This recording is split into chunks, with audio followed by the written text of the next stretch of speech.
Let me say good morning to wherever you are, especially in the Spice Isle, Grenada, Carriacou, and Petit Martinique. Those of you on the World Wide Web listening to us via GIS platforms and other media houses in the nation.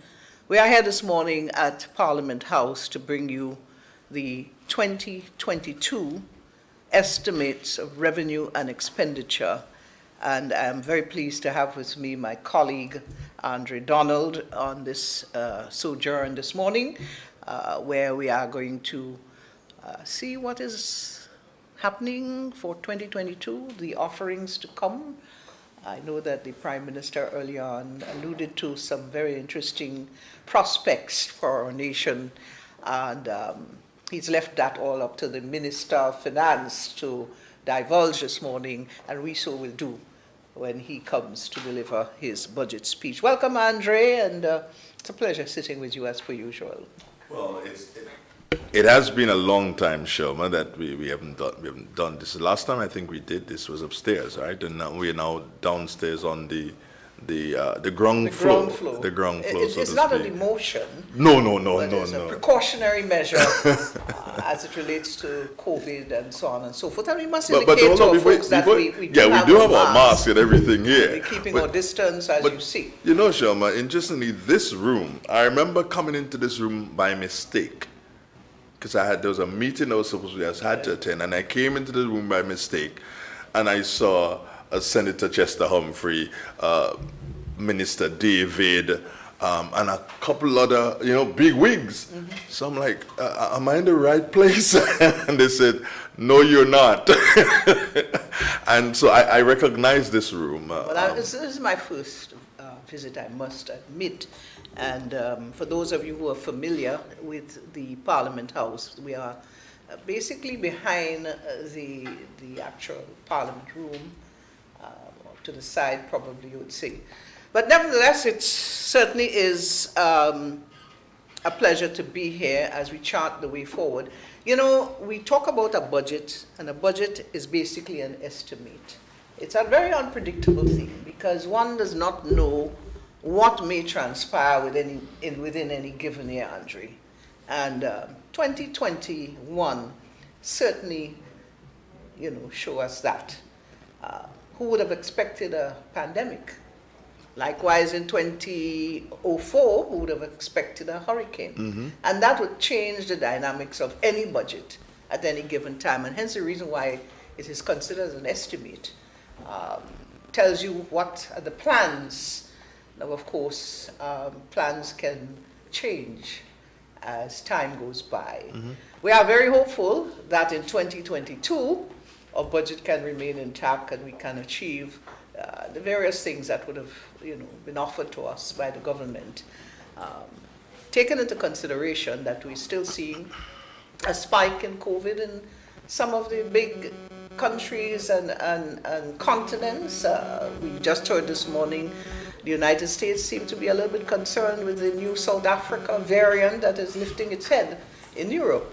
So we have to be very cautious. We have to approach 2022 taking in consideration that COVID is with us. We have to live with it going forward. Well, Sherma, the scientists have said that, and our politicians are saying that to us, is that COVID is here with us to stay. What we have to do is to learn to live with it and learn to make the best of everything that the world offers us at this particular point in time.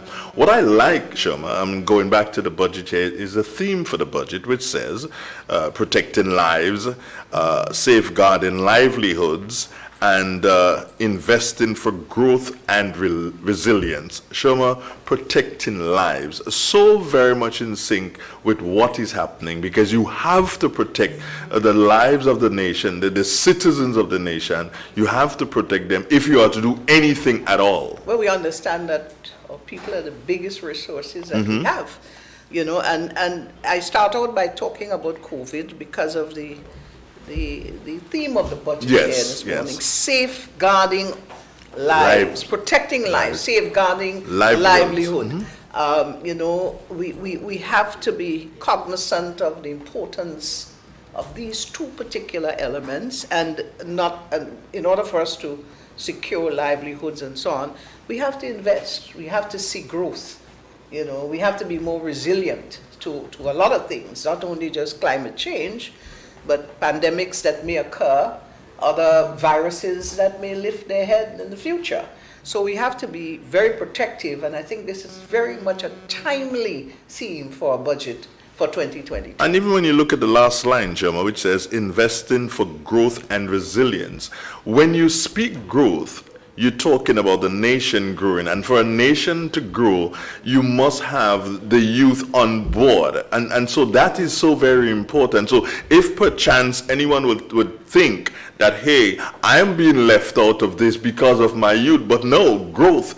And not that we can't and we will continue to grow, but growth speaks to, whenever you speak growth, Shoma, you're basically talking about young people coming up and their resilience, meaning their ability to cope with what is happening at this particular point in time. And I would add us into the mix too, because we have to be resilient. We have to be able to bounce back, and that's what resilient means. We just come out of a terrible period in our lifetime. The pandemic that hit us in that heavy way between August and October. We're still at the edge of it, we're getting there, but we have to bounce back. We have to come back, and resilience is so key for our people, especially when you're going through traumatic stages in life. Look how we bounced back after Ivan. We did. The world was amazed to see where we got to after such a destruction of our nation and our livelihood, and everything went for us. We approached this 2 years, 2020, 2021, with COVID, and we hit with a period where literally everything was shut down. And Andrea, I've seen the signs of that resilience in the last few weeks. So we're coming back, getting there. And resilience, therefore, becomes extremely important to us. How we come back, they say you could fall, but how you rise. How you get up, that's what makes the difference. And Joey, you speak about seeing the effects of different things last week. This morning, coming over the hills, and as a matter of fact, standing in the courtyard, outside in the courtyard, as many as 10 buses came up. And I'm wondering, okay, fine, loads of people coming today, only to realize it was tourists. Okay. Coming up, and the drivers, I guess, brought them up here to have a look at the building. And so it tells you that, hey, monies have started to circulate once more, and we're bouncing back. We are resilient. We are bouncing back, and that's important. Definitely. And you also have to give credit, regardless of what some people may think out there. I am a little bit disappointed that I haven't heard voices, maybe in the wilderness, giving the government some credit for handling the pandemic the way they did. In a short space of time, we were able to contain that monster and bring him to his knees. He's on his knees right now in terms of the pandemic and the spread of COVID. Look where we are, 50-odd cases still in the nation after what, a few thousands? Yeah. We're there. Now, in that short space of time, hard decisions had to be taken, and they were taken. They may not have been the most popular at the time, but we're now reaping the benefits of those hard decisions, the lockdowns, the weekend lockdowns. We're seeing it, and that tells us that the government would have done a Herculean task, and one that was not necessarily favorable to all, to contain the whole pandemic and bring it to this point. So they must be given credit. And sometimes, Andre, in spite of the fact that we may not be in favor of, when credit is due, it must be given. And credit directly, Shoma, and I believe that I want to go on record now and say that frontline workers, I mean, they deserve a lot more than credit. I don't know what you can give to them. And I hope that today, Shoma, maybe today, the Minister for Finance, who is the Honorable Gregory Boyne, he probably would have decided weeks or months ago, but I would like to hear them not just be identified, but I would like to hear the Minister of Finance say, hey, this is what we're going to do for our frontline workers, who they have done a magnificent job to pull us back, and they continue to do the job. And this is one of the things where I hop on immediately, Chairman, and I say, okay, they've done a magnificent job. They continue to do a wonderful job. And we are not doing the job that we are supposed to be doing because we're giving them more work to do. Because if we just take the vaccine, things might be a little bit better for them, but we are not. So we put in the pressure. And of course, that is one of our issues that we need to really address in a big way. Understanding how you're affecting everybody else around you, not only your family. When you refuse to listen to the negatives and, yes, you say it's a personal choice, but personal choice to take the vaccine. But when you think of the approach of how you not taking the vaccine affects so many others, not only your family, but the nation. It's a bigger understanding has to happen there. I do believe, Andre, as that there will be something in that budget for frontline. You believe it? I'm hoping and you believe it. I believe there will be. I have that confidence that the government is certainly going to offer something. I don't know what it is, but... Well, the Prime Minister did say, I can tell you something that's going to be there, because in the last sit-down we had with him, I think it was last weekend, he did speak about something was going to happen with fuel price. Whatever they do, if they're going to cap it or whatever, I don't know where they're going to cap it, but he did speak about that. And he also did speak about something may take place in relation to the price of electricity, especially for the vulnerable. So you said it's going to happen, right, Chama? Well, I'm hoping it happens. Well, I said I believe. Oh, you believe? Believe is not to know, but to have faith. And I have faith that something is going to happen. No, you have me puzzled here. You have me puzzled here, girl. English words can be very puzzling at times. But yes, he did. I did listen to that, and he did say he's going to leave it up to the Minister of Finance. He's no longer the Minister of Finance, so I think that the Prime Minister was correct in leaving it up to him, the Minister of Finance, to announce, and there will be some announcements as it relates to gas and electricity and so on today. But when you think of what's to come, you have to be, I want to say to me that this seems to be a budget of hope. Hope for the future, a brighter future in 2022. Yeah? I think that we've gone through a lot in 2021. I know that a number of things that were mentioned in the 2021 budget, it wasn't able to get there simply because of the pandemic and other issues. But I also want to say, Andre, when we talk about investment and we see that in spite of all of that, the construction industry continued to blossom and bloom within the year of 2021, and one could never say it didn't. I was just talking to a quantity surveyor not too long ago, and he referred to the fact that there are times when you cannot get material at the various... I'll give you one from yesterday, firms, so I'll give you one from yesterday. And it has nothing to do with not importation, but scarcity. It's gone.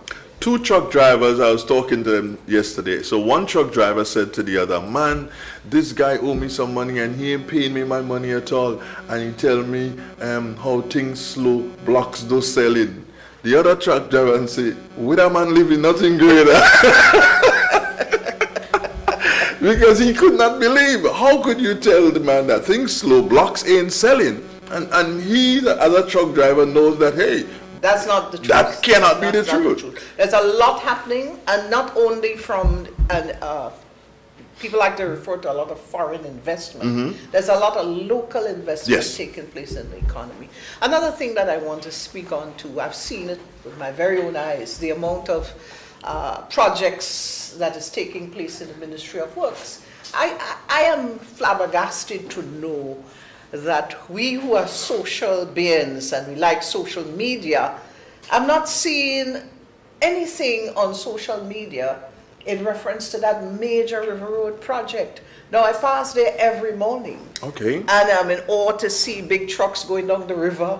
It's like Going down the river? That's right, because they dredge it and so on to do the work. Uh-huh. So the truck going down the riverbed. And you didn't take You a know, picture and send it to The me? walls that are being built there indicate that the people in River Road will no longer be flooded. You don't know what it is to go to bed and not know if you're waking up with water 3 feet in your feet when you get up on mornings. That is going to end because of the reinforcement that is being done on that project. And I'm surprised to know, with all the political ramblings out there, that I'm not seeing people talking about that particular project. And I'm just using one as an example. Every week, I would say almost every week, you have the Minister of Works, Honorable Nolan Cox, speaking about the various projects that is ongoing and to come. We hear about the Western Main Road project that is going to be starting, where it's at this stage with the collapse of the Molyneux area and so on.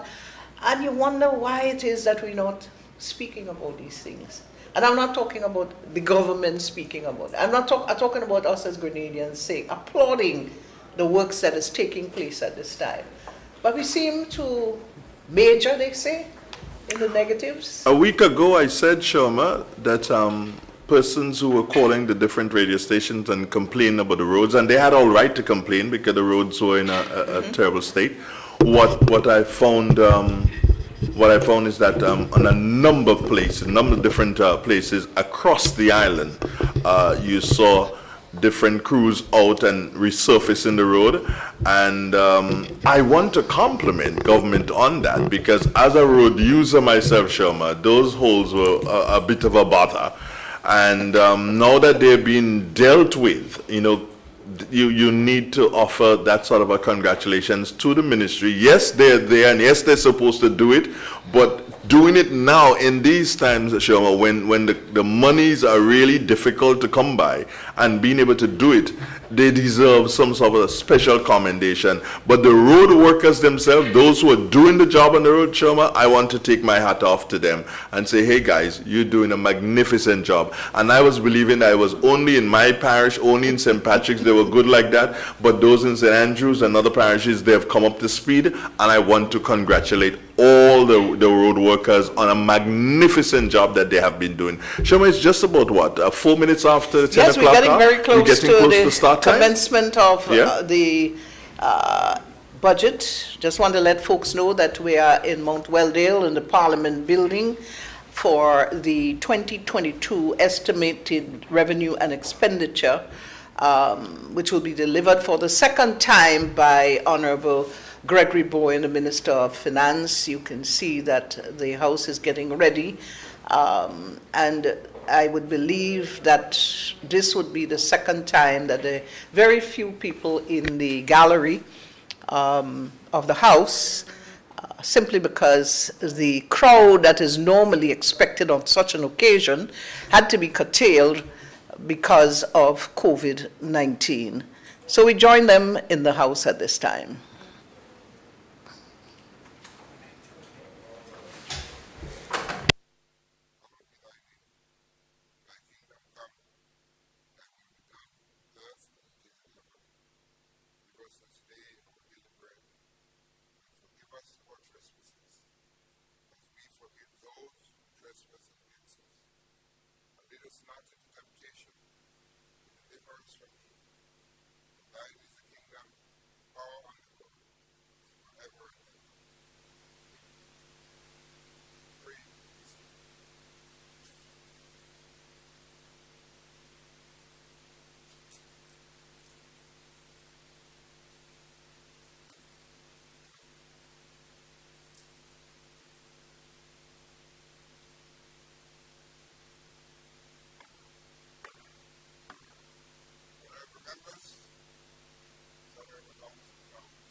Elections or affirmation of a new member. Item 4, confirmation of minutes. Read up on the business. Thank you, Mr. Speaker.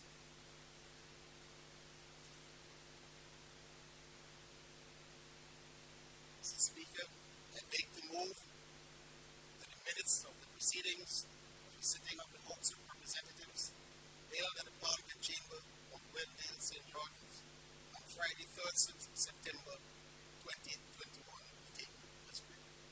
Honorable members, the question is that the minutes of the proceeding of the House of Representatives held at the Parliament Chamber of Wendell, St. George's on February 3rd September 2021 be taken as read. Those who have opinion say aye. Aye. On the contrary opinion say nay. The ayes have it. Read up on the business. Thank you, Mr. Speaker. I'd like to move that the said minutes of proceedings of the sitting of the House of Representatives held at Parliament Chambers, Mount Weldale, St. George's on Friday, 3rd September 2021 be confirmed. Honorable members, the question is that the said minutes be confirmed. Those who are of opinion say aye. Aye. And the contrary opinion say nay. I think the ayes have it. The ayes have it. Read up on the business. Thank you, Mr. Speaker. I'd like to move that the minutes of the proceedings of the ceremonial state opening of the 5th session of the 10th Parliament held at the Parliament Chambers of Wendell, St. George on Friday, 15th October 2021 be taken as read. Honorable members, the question is that the minutes of the proceeding of the ceremonial opening of the 5th session of the 10th Parliament held at the Parliament Chamber of Wendell, St. George's on Friday, 15th October 2021 taken as read. Those who have that opinion say aye. Aye. Of the contrary opinion say nay. I think the ayes have it. The ayes have it.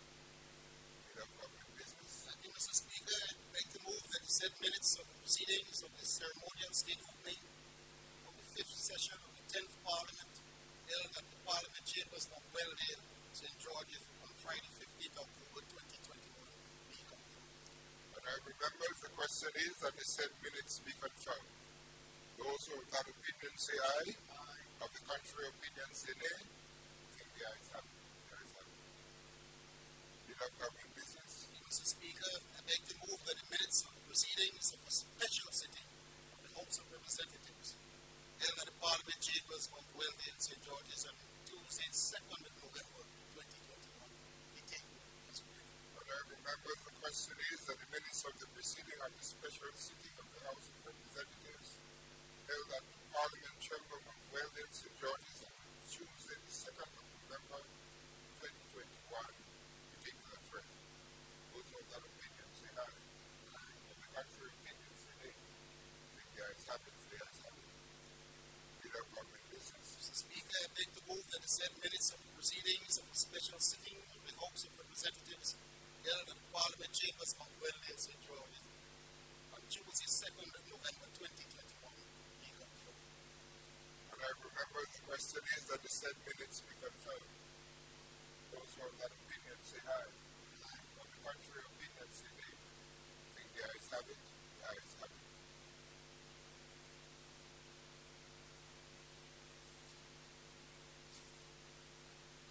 Item 6, announcement by Mr. Speaker.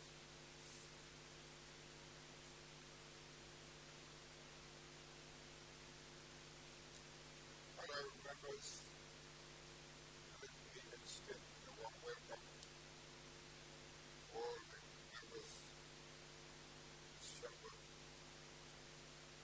on this very important day in the life of our country, at a time when our country is going through very difficult period, a pandemic that seemed not to want to ease up. Even as we speak, we are hearing of new variants, difficulties and danger of those variants.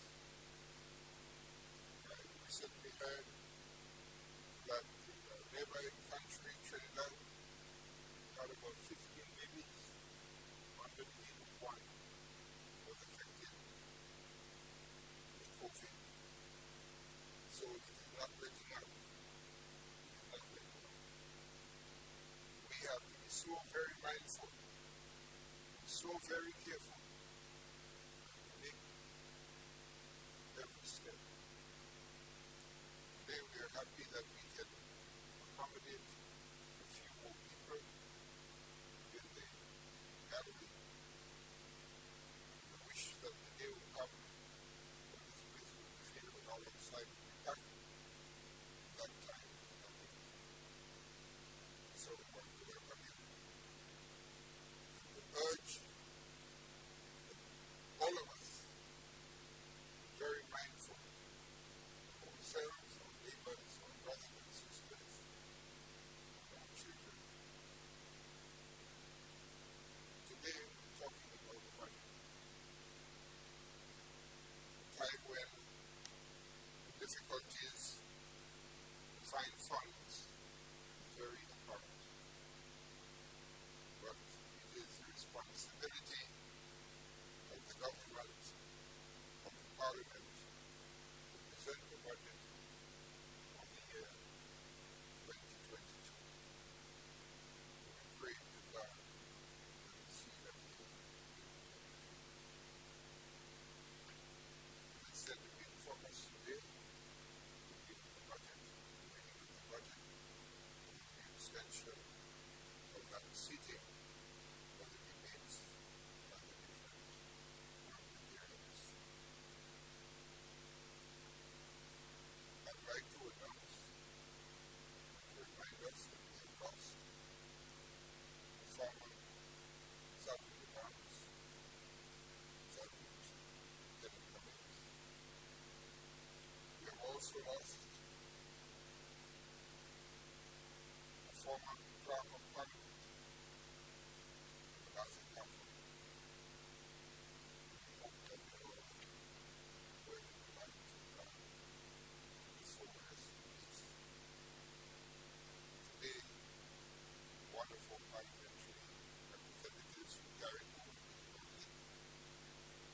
is unable to join us. We hope that she may be able to join us virtually a little later or for the debate.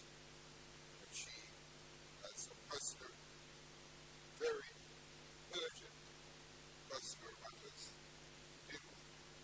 And I think all of us would hope that she will. Thank you.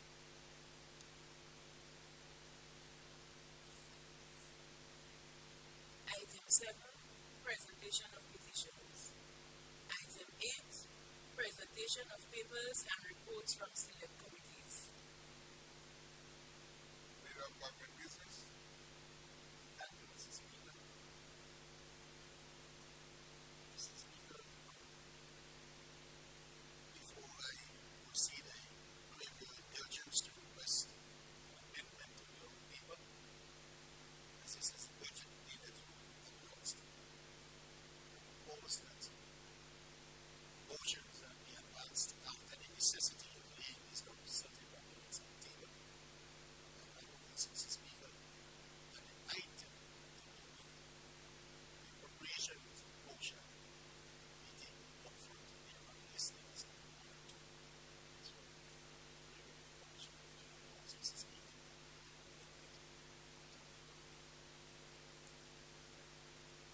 Thank you, Mr. Speaker. Let me just we're asking that the order of the items here be changed. And we are taking the appropriation motion to come immediately after the papers are in. That is what I understand you're asking us.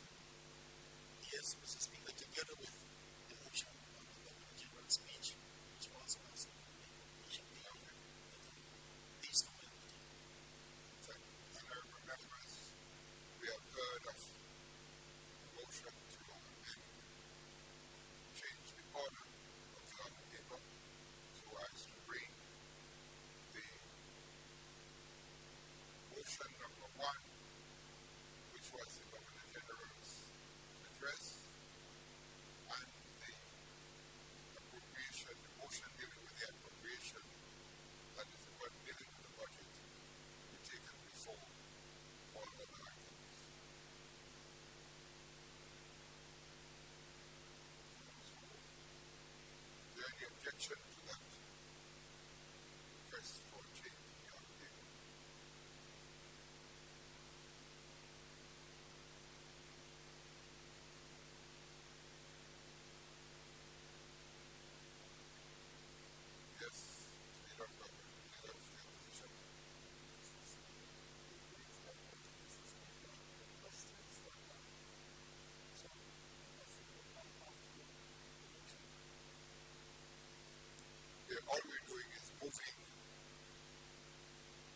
motion 1 and 2 forward, and everything else will come afterwards. Please proceed. Thank you, Mr. Speaker. With respect to item 8, I wish to move that the following papers be laid on the table. On the report of the Director of Audit on the financial statements of the OECS Regional Tourism Competitiveness Project for the period ended 31st December 2020. The report of the Director of Audit on the financial statement of the Regional Disaster Vulnerability Reduction Project for the period ended 31st December 2020. Estimates of revenues and expenditure for the year ended 2022. For the year 2022. Fiscal risk statement, budget 2022. Medium-term debt management strategy 2022 to 2024. Annual debt report 2020. Grenada fiscal risk statement for state-owned enterprises. The recovery plan 2023-2024. The Integrity Commission budget and plan. Office of the Ombudsman 2022 budget and plan. Minutes of the proceedings of a meeting of the Standing Committee on Finance held in the Parliament Chamber on Wednesday, St. George, on Friday, 5th November 2021, and the suspension order memorandum, November 2021. Honorable members, these reports and papers are now laid on the table.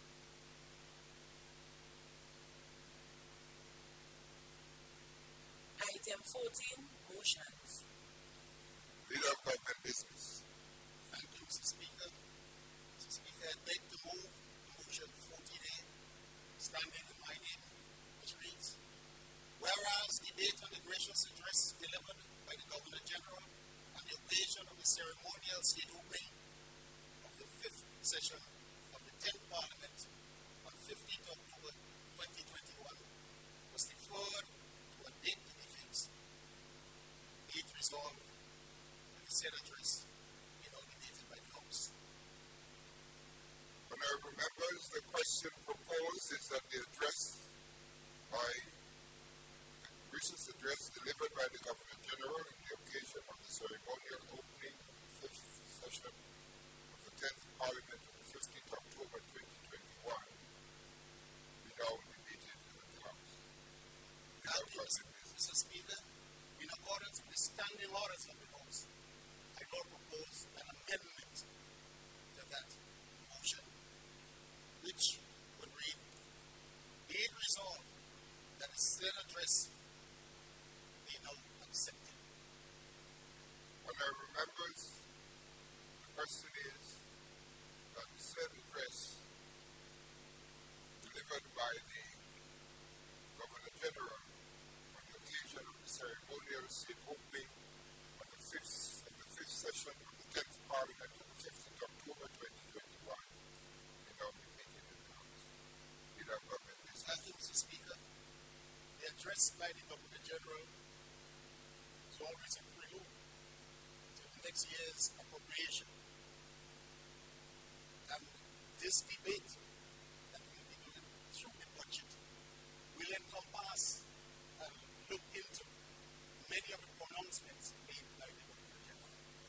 So in that context, Mr. Speaker, we are proposing that we accept the Governor General's gracious speech. Honorable members, the question is that we accept the address delivered by the Governor General of this gracious speech. Those of that opinion say aye. Of the contrary opinion say nay. I think the ayes have it. The ayes have it.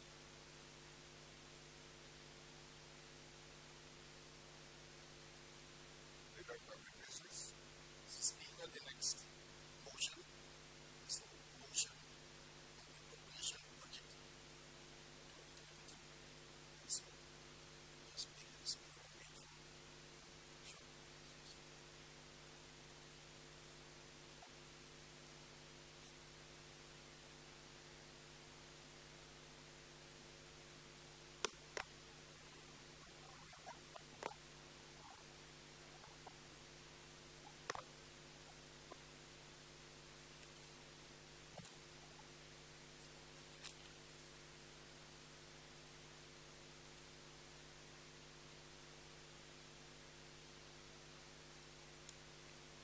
Mr. Speaker. Mr. Speaker, I beg to move the following motion standing in my name, which reads, whereas it is necessary to provide for the state of Grenada for the year 2022 by means of an appropriation act, be it resolved that the estimates of expenditure for the year 2022 be approved. Honorable members, the question proposed is that the estimate of revenue and expenditure for the fiscal year January 1st to December 31st, 2022 be approved. Leader of Government Business. Thank you, Mr. Speaker.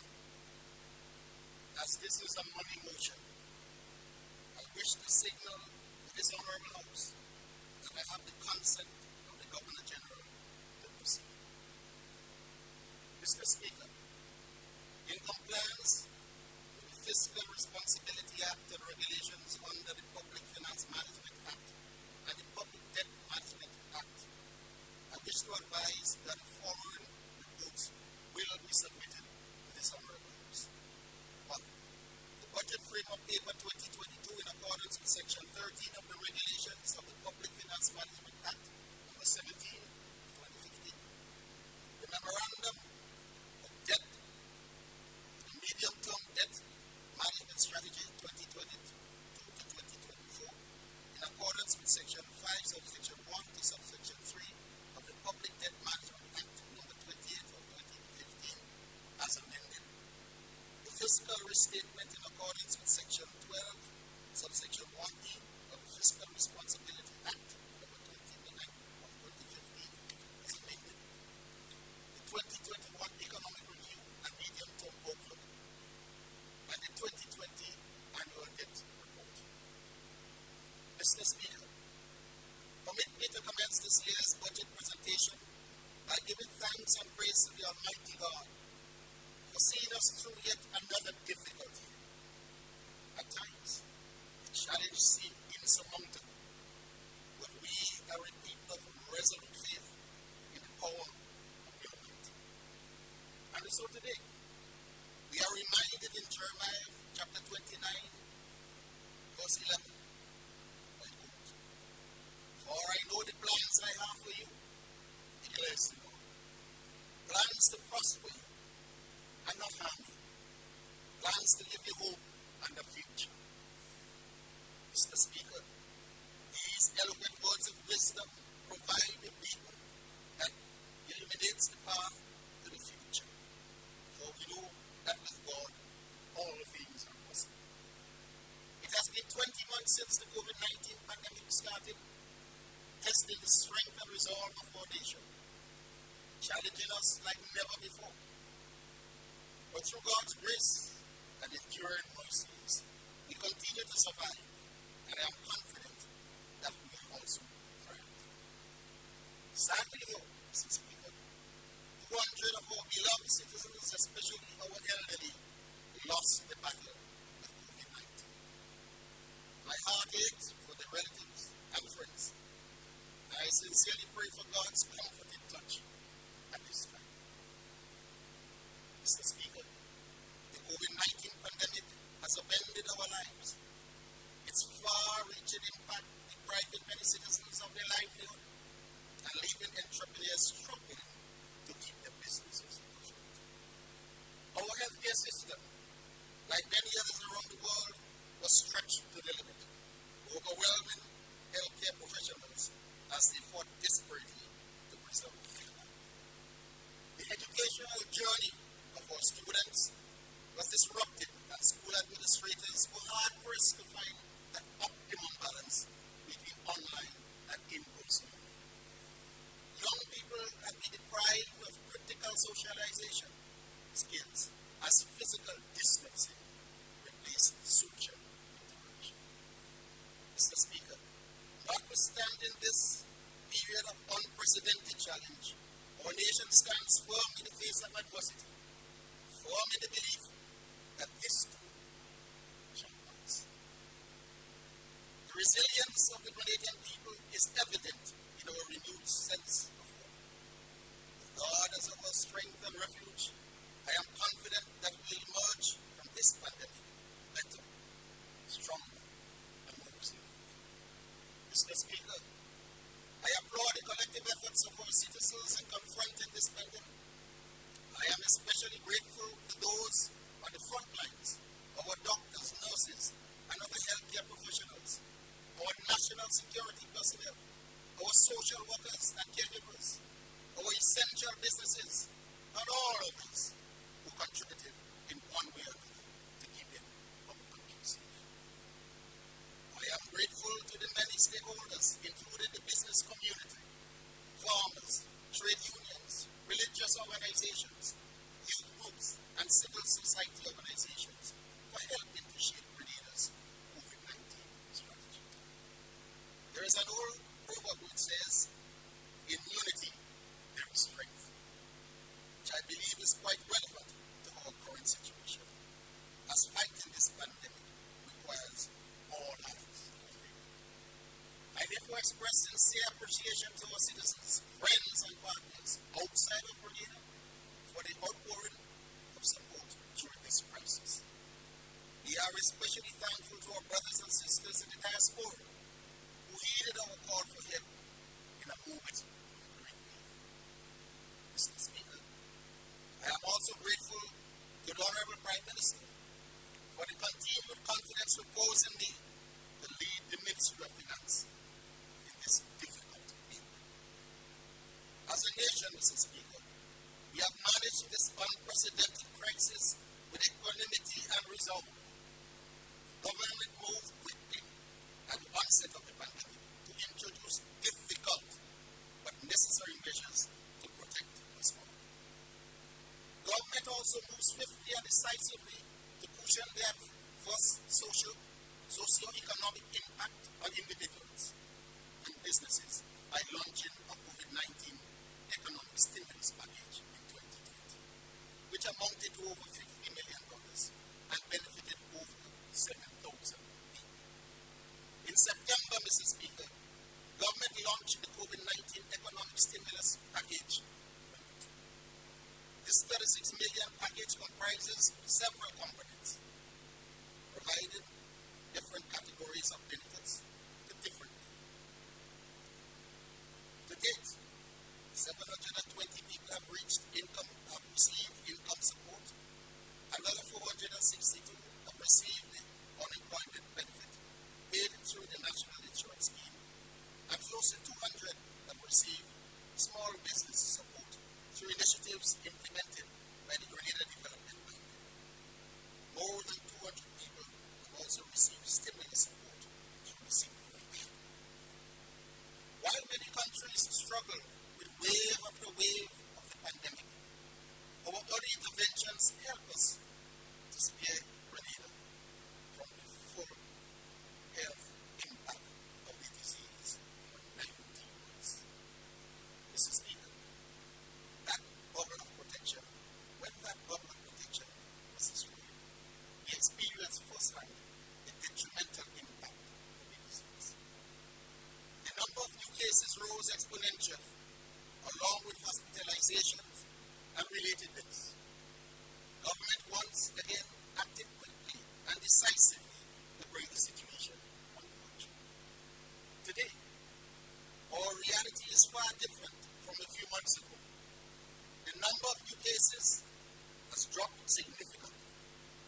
Prior to the detection of a new cluster last weekend, our test positivity rates became negligible, and hospitalizations and deaths also significantly declined. Mr. Speaker, there is always a light at the end of every tunnel, a silver lining behind every dark cloud. Our economy is slowly coming back to life following the precipitous decline in 2020. Investor confidence remained high throughout the pandemic, and as the local economy reopens in August, new business opportunities are emerging. Unemployment has almost returned to its pre-COVID-19 level, even though the rate is still unacceptably high.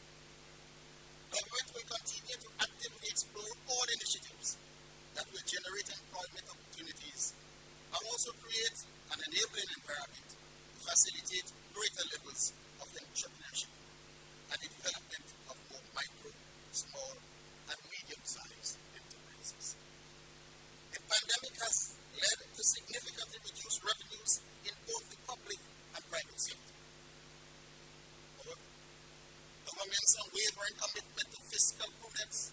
since its return to office in 2013, and the savings generated enabled us to meet all commitments, including our obligations to workers, pensioners, and suppliers on a timely basis.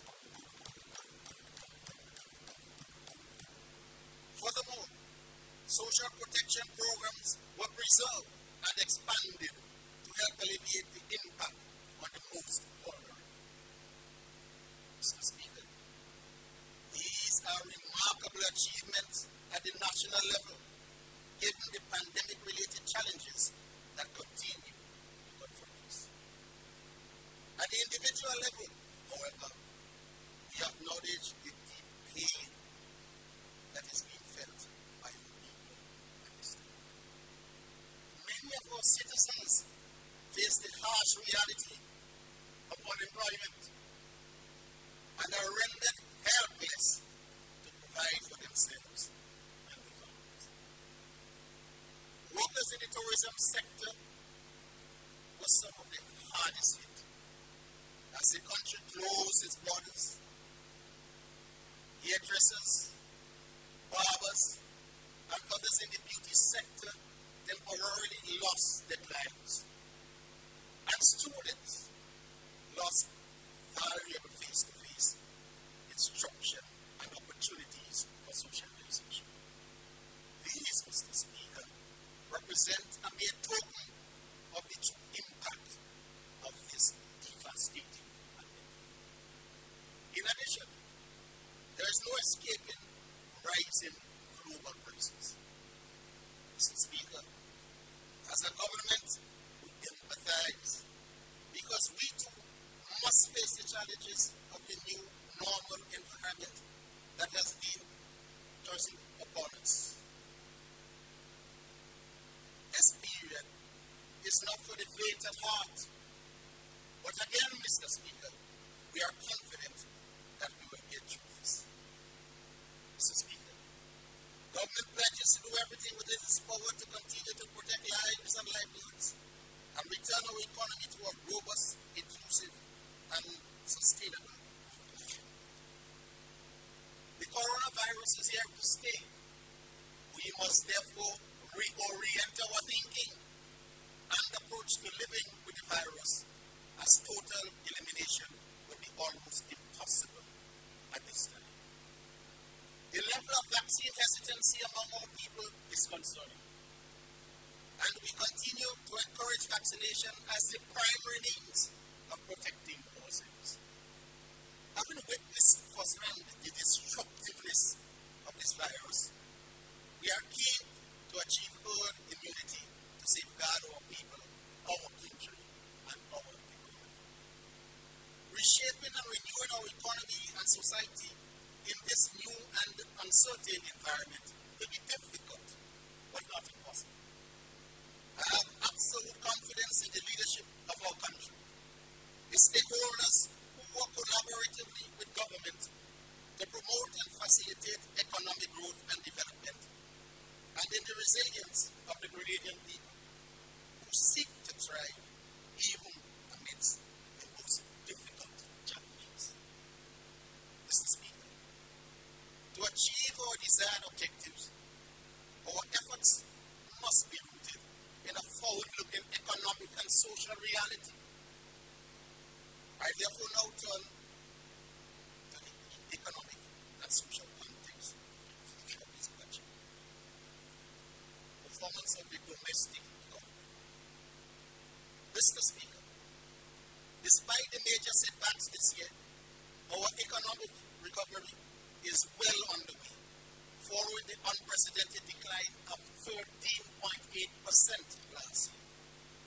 However, this recovery is slower than expected, with real GDP growth of 4.8% compared to the 6% originally projected. The recovery this year is driven by strong growth in several major sectors, including construction, 22.8%, agriculture, 12.5%, wholesale and retail, 4.2%, and financial intermediation, 3.5%. Recovery in all other major sectors, including hotel and restaurant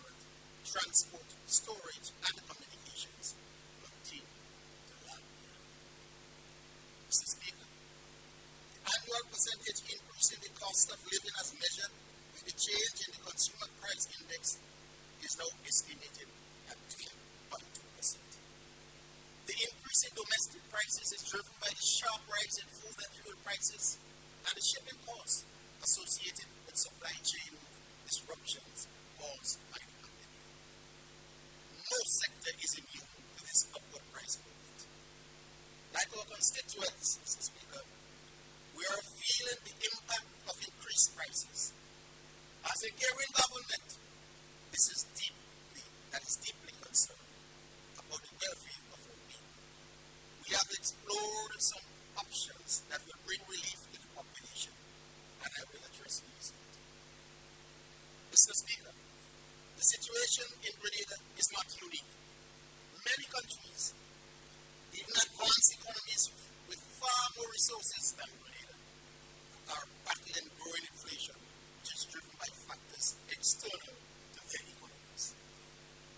Government takes very seriously its responsibility to explore ways to provide relief to the people of Grenada, carriacou, and Peterborough.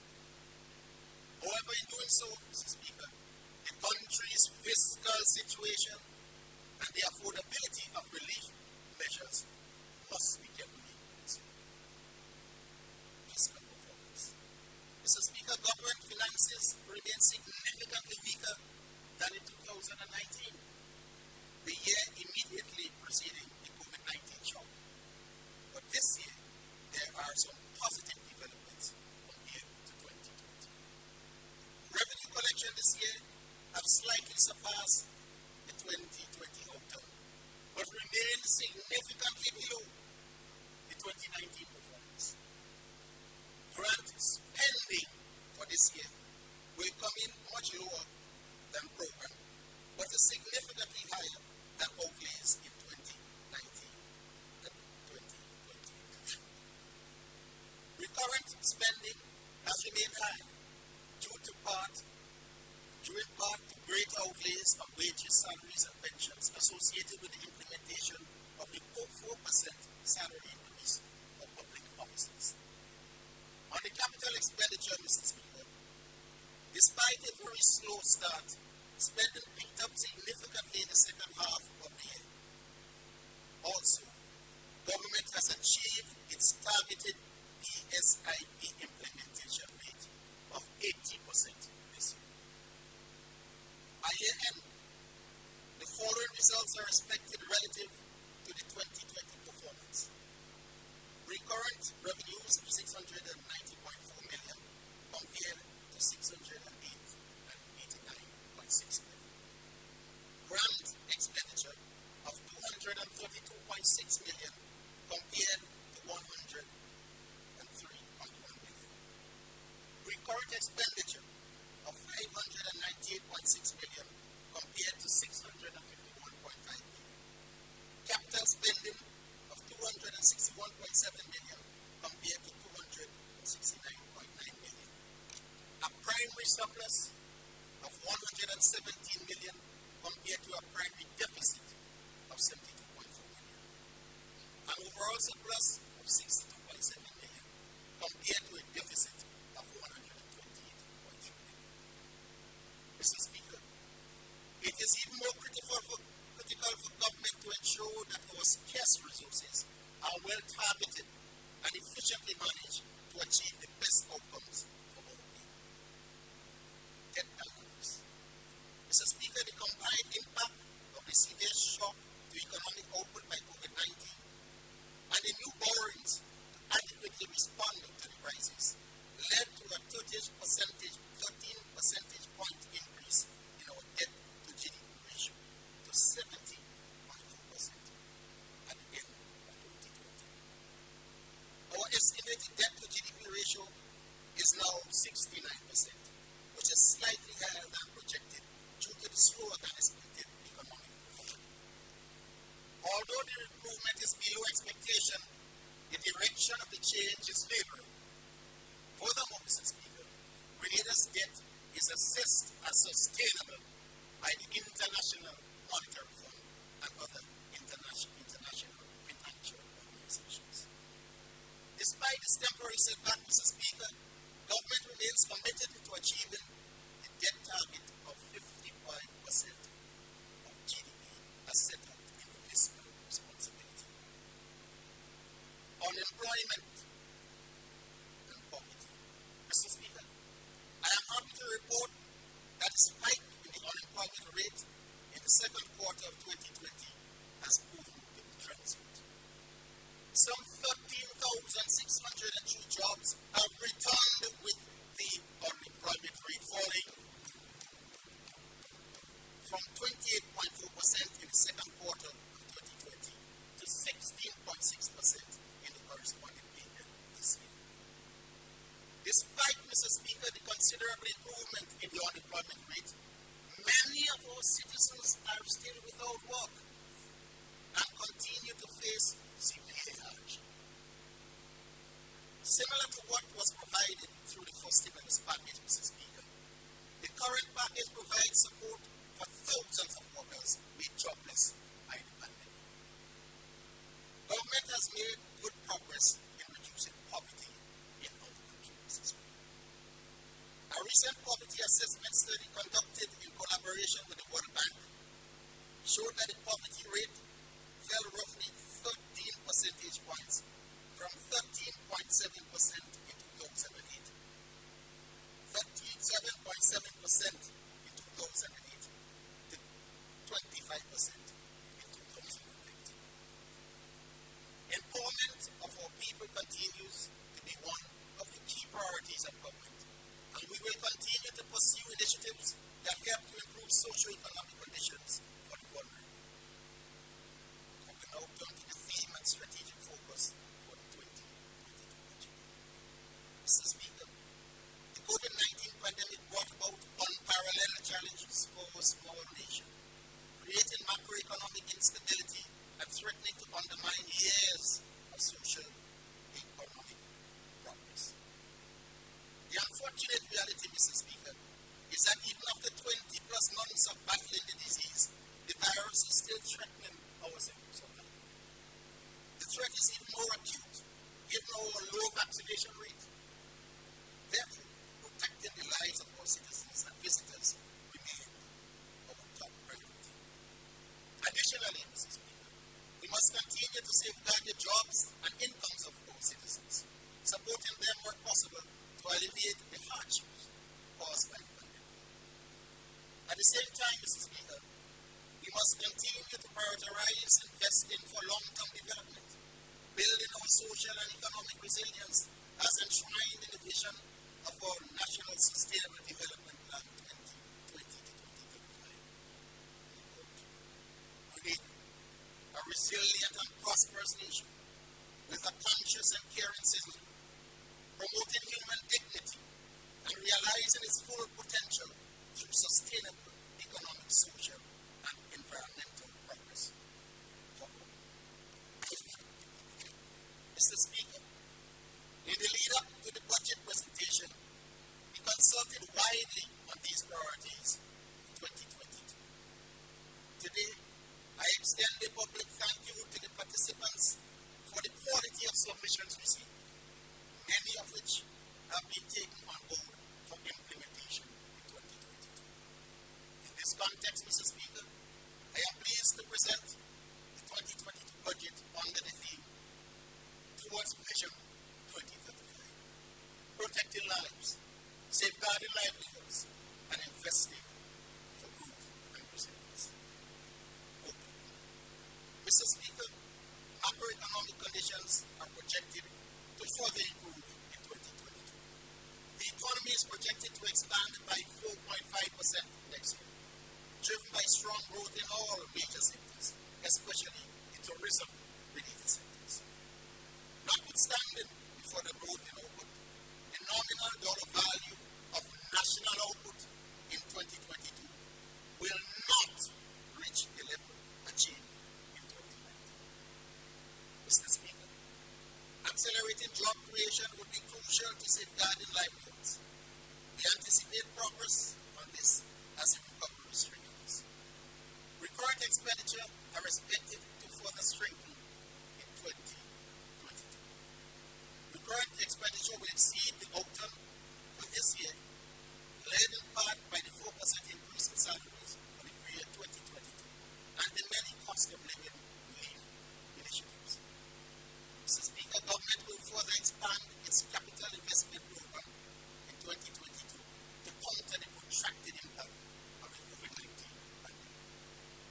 this regard, government will seek parliamentary approval to invoke the escape clause under the Fiscal Responsibility Act to allow for this expanded capital investment.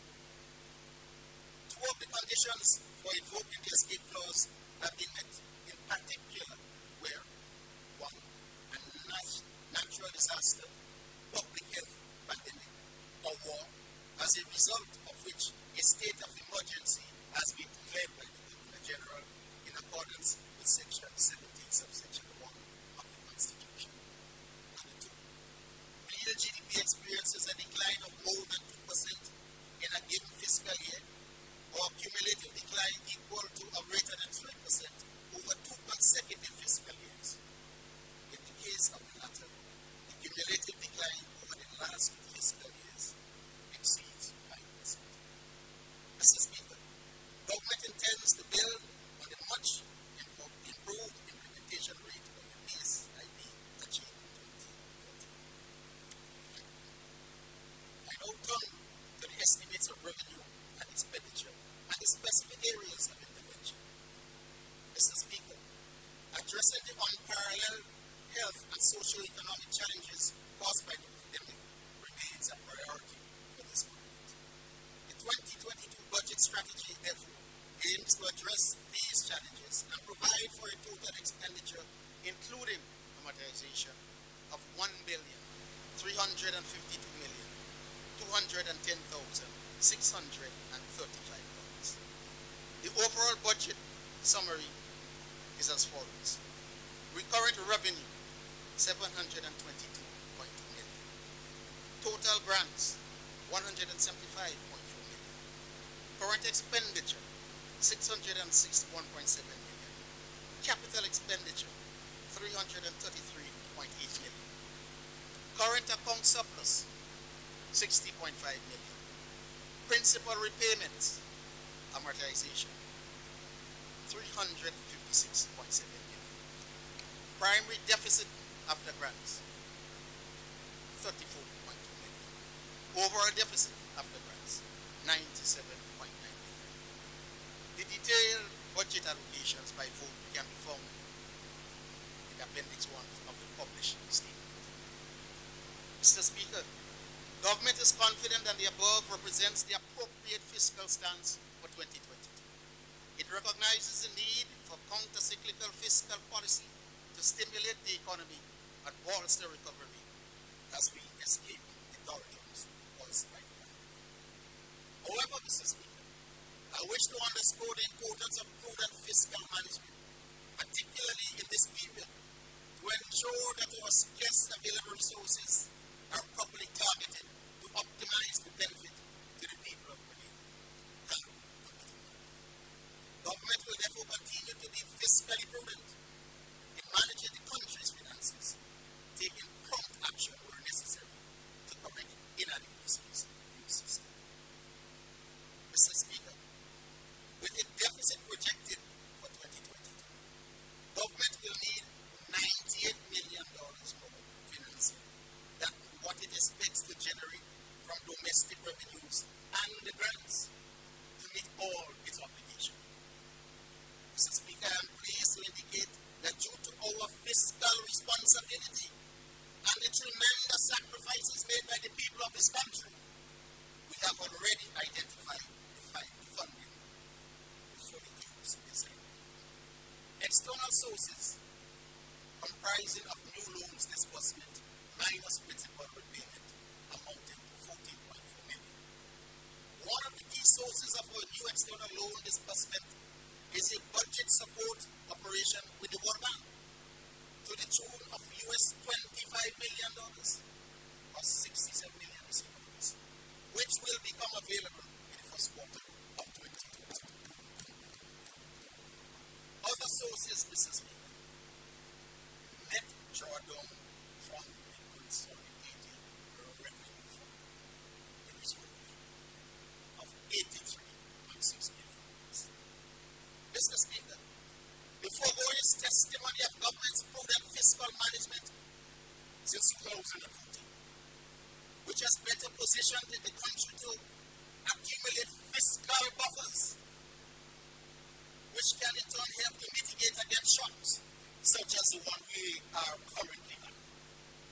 Prudent fiscal management has also enabled external resource mobilization, such as the World Bank support just mentioned. More details of the financing of the 2022 budget deficit can be found in the memorandum at the beginning of the detailed estimates of revenue and expenditure. Key intervention, protecting lives, safeguarding livelihoods, and building a more sustainable future. Mr. Speaker, we owe a debt of gratitude to our frontline workers for keeping us safe during this pandemic. And while we applaud the hard work and sacrifice, we also know that much more will be required of them and us as COVID-19 remains a clear and present danger.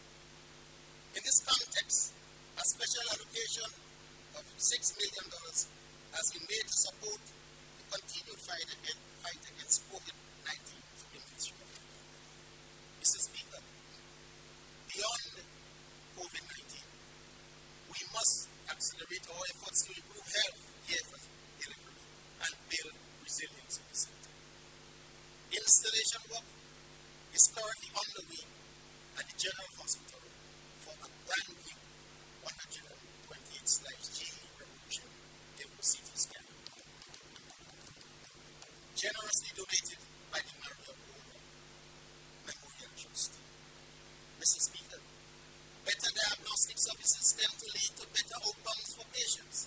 Therefore, government also purchased a new GE XR 6000 digital X-ray machine, which is now being installed. The state-of-the-art device will expand imaging services at the General Hospital and allow for more types of X-rays to be done with immediate display of the films for evaluation. Mr. Speaker, we are heeding the clarion call of our citizens for a more reliable supply of medicines and pharmaceuticals, including for dialysis administration. More doctors and nurses at our hospitals and community health centers and polyclinics. Better health infrastructure and improved medical services. Mr. Speaker, in addressing the many challenges to improving health care delivery and building resilience in the sector, government is cognizant that national health insurance remains of paramount importance. I am pleased to report that work on the National Health Insurance Program for Grenada continues unabated despite challenges arising from the pandemic.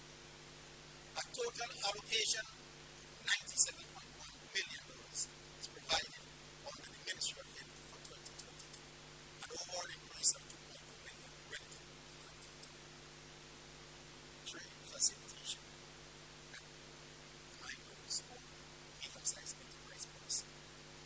Mr. Speaker, growing and diversifying our export base is critically important in building a robust and resilient economy. Government will therefore continue to strengthen trade facilitation, secure new markets, and boost production of goods and services. Mr. Speaker, the private sector has recommended the establishment of a central repository to house all export-related information. Government strongly supports this recommendation. The Ministry of Trade will launch a new trade information portal in the first quarter of next year, compiling information such as trade requirements, trade agencies, and marketing. Business development for MSME. Mr. Speaker, collaboration is integral to the success of many things. In the case of sustainable development, it is critical that key stakeholders work together towards common goals that benefit all. Government reiterates its commitment to enabling the growth of a vibrant private sector that can generate sustainable jobs and bolster our economic recovery and resilience. Given the significant impact of the pandemic on the business community, especially our MSMEs, government, like a true partner, has stepped in to provide significant financial support to help businesses stay afloat with the provision of economic stimulus packages in 2020 and 2021. consists of two components, one which deals with the recapitalizing and restructuring the Small Business Development Fund, which provides highly concessional loans funding of up to $40,000 for micro businesses at an interest rate of 1% with a repayment period of up to 10 years. Component 2 provides highly concessional loan financing of up to $300,000 to small, micro, and medium-sized enterprises at an interest rate of 1% with a 3-year grace period and repayment over 12 years. This ongoing commitment is further demonstrated with the extension of the loan support program for MSMEs into 2022. Mr. Speaker, government has budgeted an additional $10 million for these initiatives. Mr. Speaker, in addition to financing support under the Small Business Development Fund and the COVID-19 support loan, further access to credit is provided through the Grenada Development Bank's regular lending programs. There has been significant growth in 2021 and the year so far. The Government Development Bank has provided loans in excess of $20 million.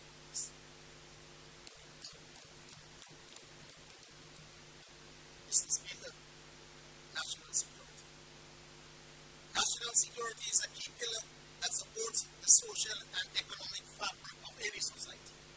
The Royal Grenada Police Force continues to provide excellent service in the fight against COVID-19, while at the same time addressing criminal elements in the society. In the face of emerging threats and increasing complex crimes, we recognize the need to modernize our national security architecture. Mr. Speaker, the government is also taking measures to ensure that its maritime space is adequately protected, and as such, we are currently engaged in the development of a national maritime security strategy, in addition to a national security strategy. This initiative will be another first for Berlin. Major private sector developments. Mr. Speaker, as government presses on with its public sector investment program, the SIP, outlined below, there is also a significant level of activity being generated in the private sector. I will now highlight some of the major private sector projects facilitated by the government during 2021, as well as projects that will come on stream in 2022. Mr. Speaker, 8 private sector projects, primarily in agriculture and the accommodation sectors, commenced operation in 2021, creating permanent job opportunities for many Canadians. The implementation of 50 other major private sector projects, which I announced in my last budget presentation, are now underway and in various stages of completion. Mr. Speaker, a significant level of economic activity and employment opportunities are already created by those ongoing projects, and much more will be generated by the projects that are expected to commence implementation in 2022. Silver Sands Legacy.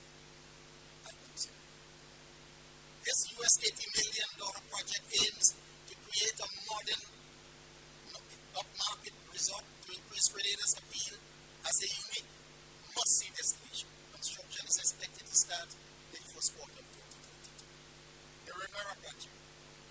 This $60 million project will comprise a 100-key hotel, all-day dining and beach, restaurants, spa and gym. Construction is expected to start in the third quarter of 2022. And with operation commencing in the third quarter of 2022. The Oakley project. This $250 million project aims to create a premium experience in accommodation, fashion, food, film, art, music, and culture. It will comprise of 2 hotels and will provide a treasure trove of duty-free jewelry, apparel, and accessories. Home Limited. This This project entails a 240 hotel room luxury resort developed across 3 properties in True. A $60 million project is targeted for implementation in 2022 and will create employment for 12 persons when completed. Star Development Hotel, located in Point Salines, this 60-room luxury hotel with spa will cost $56 million. When completed, it will create employment for 15 persons. Digital transformation. Mr. Speaker, as the COVID-19 pandemic forced us into a new normal, technology became the single tool enabling continuity in the face of widespread challenges. Government therefore sought to implement its digital agenda, of which cybersecurity is an important element. The goal here, Mr. Speaker, is to ensure that the digital agenda is operationalized in a safe and secure digital environment. Government will continue to pursue a digital strategy to harness and leverage information and communications technology as an enabler and driver of economic transformation. In 2021, several challenges were encountered with the rollout of 2 of the major initiatives under this strategy.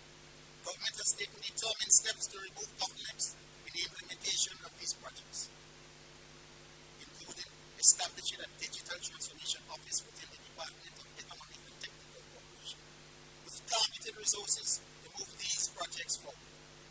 Implementation is therefore expected to accelerate in 2022 for both the digital governance for resilience project and the Caribbean Regional Digital Transformation Project. Tourism. Mr. Speaker, there are increasing signs that activity in the tourism and private tertiary education sectors picking up faster than early anticipated. Still-over arrivals are rebounding strongly, with arrivals for the off-peak months of July and August 2021 approaching 3 million. Many of our hotels and guest houses have reopened the doors and room occupancy is increasing. The resumption of cruise tourism, with over 200 calls scheduled between November 2021 and May 2022, will be a major boost to the recovery. Mr. Speaker, the much anticipated third test match between West Indies and England in March next year will also provide another boost to the tourism sector. The removal of quarantine requirements for fully vaccinated travelers will also contribute to re-energizing travel. Our shoes, Mr. Speaker. This budget provides for $20.9 million to support recovery of the hospitality industry. Mr. Speaker, although the tourism sector was hard hit by the pandemic, discussions were being held on creating an avenue to provide training for people in the hospitality sector.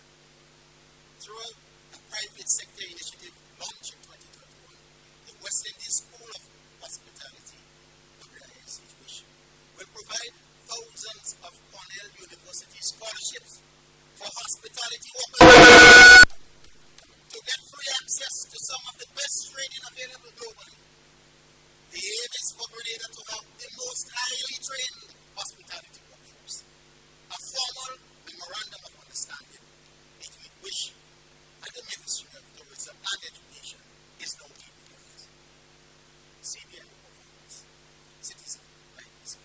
Mr. Speaker, despite a sluggish start this year, performance under the Citizenship by Investment Program strengthened significantly in the second half of the year, and interest in the program remains strong.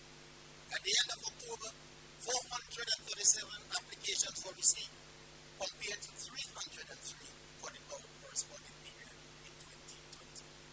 The majority of these applications are based on approved projects, while 170 are related to contributions to the National Transformation Fund.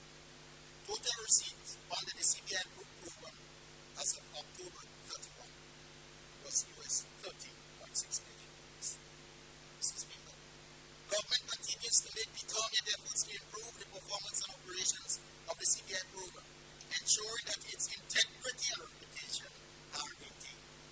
Improve operational efficiency will reduce processing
reforming the marketing and national importing board MNIB to facilitate better delivery of its mandate as a reliable and affordable source of critical inputs for our farmers and a facilitator of the market for their products. To address the rising cost of farm inputs, in the quest to make our homegrown food more affordable, government through the MNIB or existing suppliers will subsidize the price of fertilizer up to a maximum of 10 pounds. On the issue of predial larceny, we recognize that effectively addressing this requires a whole of government approach and collaboration with our farmers. Accordingly, Mr. Speaker, allocations have been made to support initiatives related to public education and greater use of technology. Stiffer penalties will also be considered. Mr. Speaker, pests and diseases have always created a challenge for the agricultural sector, and most recently, the scale insect has impacted high demand and lucrative crops, especially in those seeds. Accordingly, government will intensify its effort to combat this and other pests and diseases. Access to farms remains a major constraint to the modernization of our agricultural sector. Despite the lack of external resources, government has continued implementation of phase 3 of the agricultural feeder road projects using local resources. Work on several feeder roads have been completed, and others are progressing smoothly. An allocation of $5 million have been made for the continuation of this project in 2022. Mr. Speaker, the construction of several other farm roads will be financed under the IFAD CDB supported climate agriculture rural enterprise program design. Government has increased the allocation for the farm road labor program by $1.5 million in 2022 to support expansion and restructuring of this initiative. All things considered, in excess of $35 million will be invested in the agricultural sector in 2022. In the fishery sector, Mr. Speaker, the pandemic has negatively impacted fish landings, resulting in reduced earnings. Notwithstanding, government is moving ahead with improvements to operations and processes within the sector, and a comprehensive analysis is underway as a first step. Additionally, Mr. Speaker, Grenada will benefit from the unleashing of the blue economy of the Caribbean project, with $0.7 million of the funds allocated for the expansion of the climate risk insurance for fisheries. Developing human capital. Mr. Speaker, notwithstanding the major disruption of our education system, our students have again performed well in the regional examinations. Our students, educators, and parents have displayed true grit and tenacity and deserve high commendations for the tremendous dedication and sacrifice. Not only for the success in this year's regional education, but for demonstrating impressive resilience in the face of adversity. Indeed, our education system rose to the most recent challenge of online learning, although significant gaps remain.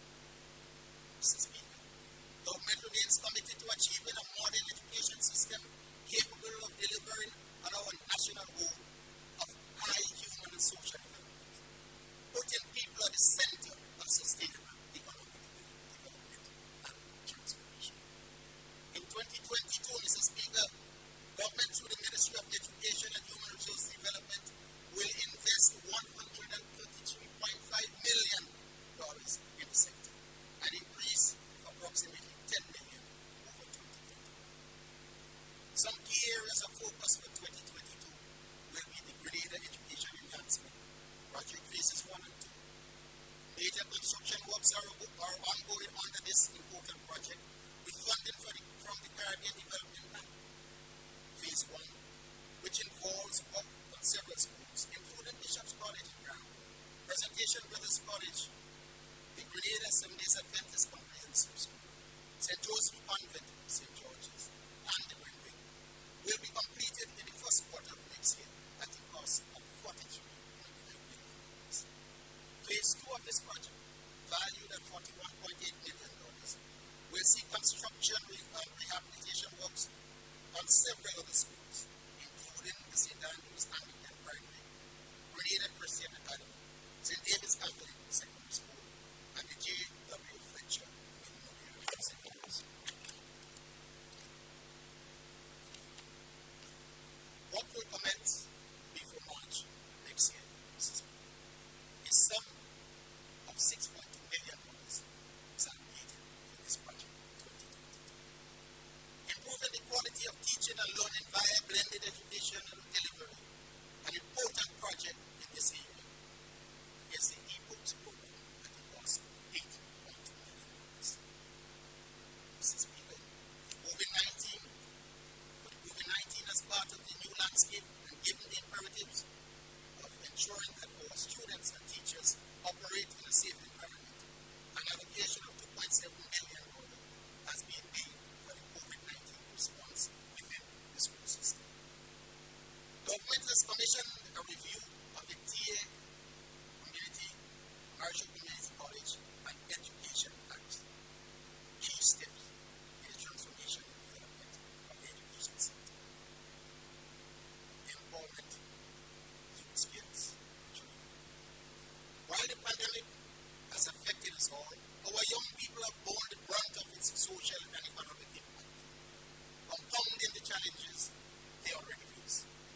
Mr. Speaker, government will continue to vigorously pursue strategies to empower young people to realize their true potential through nurturing effective education, training and skills development, and creating opportunities for employment and entrepreneurship. The Imani program remains an important vehicle in preparing our young people for the world of work and entrepreneurship. In this regard, government will continue to implement various recommendations to improve the effectiveness of the program. The transition is a key element in achieving improved outcomes for this initiative. Efforts to guide this process are well underway, specifically for the period December 2020 to October 2020. Close to 1,000 trainees have found gainful employment in the private and public sector. Some of the areas to which they have transitioned include, but are not limited to, a newly launched garment production cooperative and young case. Some groups of trainees with guidance from the youth unit in the Ministry of Youth Development have also joined forces to provide a variety of services across economic sectors. Government will continue its work to ensure that at least 1,500 more trainees are able to transition in 2022 through the initiatives of the youth unit in conjunction with the Department of Cooperatives and the private sector. Mr. Speaker, more than $10 billion is allocated in 2022 for skills training and development, particularly among the youth. Under the National Skills Development Program, an allocation of $1.5 million is made for the development of skills in various areas, including sewing and furniture weaving, while $9.1 million has been budgeted on entrepreneurial skills training for 100 youth. The provision of business support training for 125 youth entrepreneurs and the provision of seed financing to 220. When considered with the allocation for education, over $142 million will be invested in capacity building and empowerment initiatives, particularly among the nation's youth. Mr. Speaker, sports and youth. Notwithstanding the crippling impact of the pandemic on sports, culture, and the arts, our sportsmen and women and cultural artists continue to excel in the various disciplines. Grenada fielded 6 athletes in the 2020 Summer Olympic Games held in Tokyo. Our tiny nation has now medaled in 3 consecutive Olympics. Mr. Speaker, special mention was made of our star athlete Kirani James, who is now the most decorated Olympian in the 400 meters with his full set of gold, silver, and bronze medals.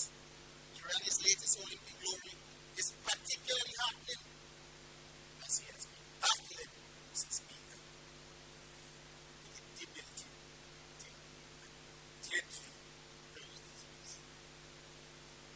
Mr. Speaker, we extend hearty congratulations to all our heroes in the field of sports, culture, and the arts, who continue to raise our flag and make us proud. Government will continue to invest heavily in the development of sports, culture, and the arts, given their significant role in the development of our citizens, especially our young people. Serious consideration will also be given to the resumption of the Interball Games, the showcase of athletic talent at the secondary school levels. Mr. Speaker, in preparation for the upcoming test match between West Indies and England, government will undertake much needed refurbishment work on the National Cricket Stadium. A total of $5 million has been allocated to this project. Mr. Speaker, bids for the reconstruction of the Cebu Cultural Center are currently being evaluated. An award of contract by the Government Board is expected soon, and the aim is to start construction by the end of this year. A sum of $3 million has been allocated in the 2022 budget for the construction works of this project. Women empowerment. Mr. Speaker, Grenada has made significant advances towards achieving gender equality, eradicating gender-based violence, strengthening families, and empowering women. The pandemic has threatened some of these gains, especially as it relates to reducing gender-based violence and sexual abuse of our children. Government reiterates its commitment to achieving gender equality and empowering our women and girls with special initiatives in the 2022 budget. A major initiative in this regard is the grant-supported Grenada Spotlight Initiative project funded by the United Nations Children Fund and other UN organizations. This initiative will contribute to the full implementation of Grenada's gender equality policy and action plan, and to strengthen interventions to combat family violence. A sum of $3.8 million is budgeted for the continuation of this project next year. Mr. Speaker, government through the Attorney General's chambers has created a draft sexual offenders registry bill for consultation.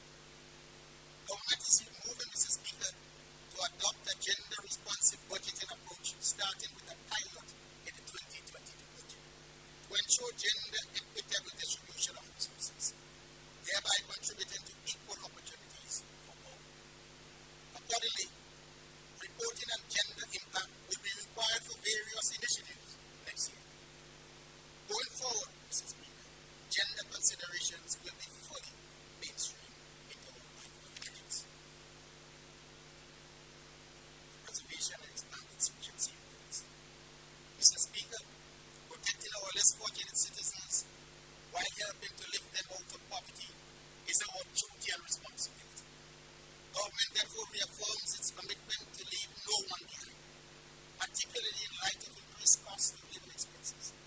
In this regard, the following social protection initiatives are part of government's strategy to help cushion the effects of the pandemic on the most vulnerable.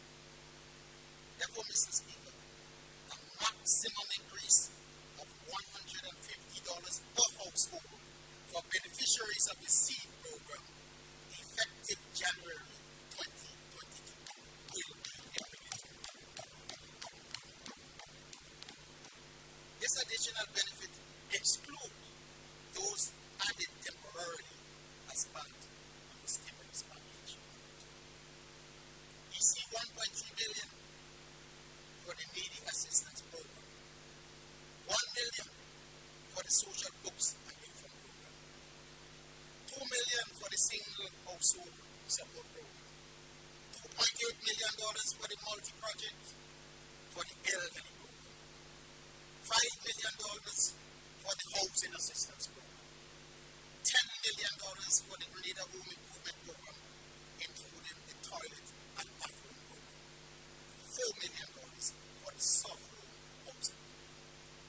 In addition to these government initiatives specific to housing, at least 500 of the 647 low-income houses provided through the government of the People's Republic of China will be distributed in 2020.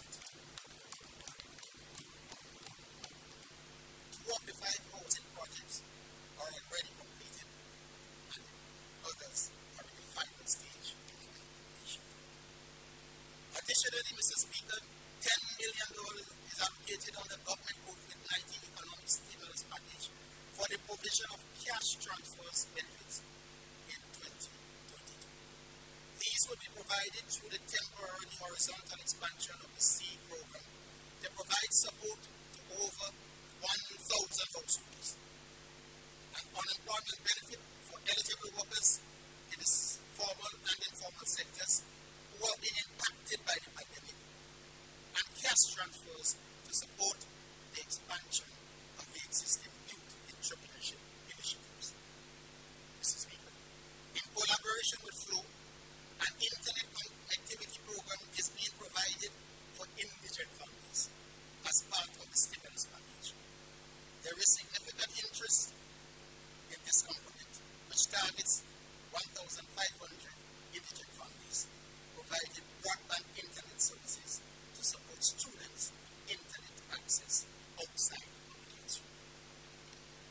Mr. Speaker, update on the carriacou situation.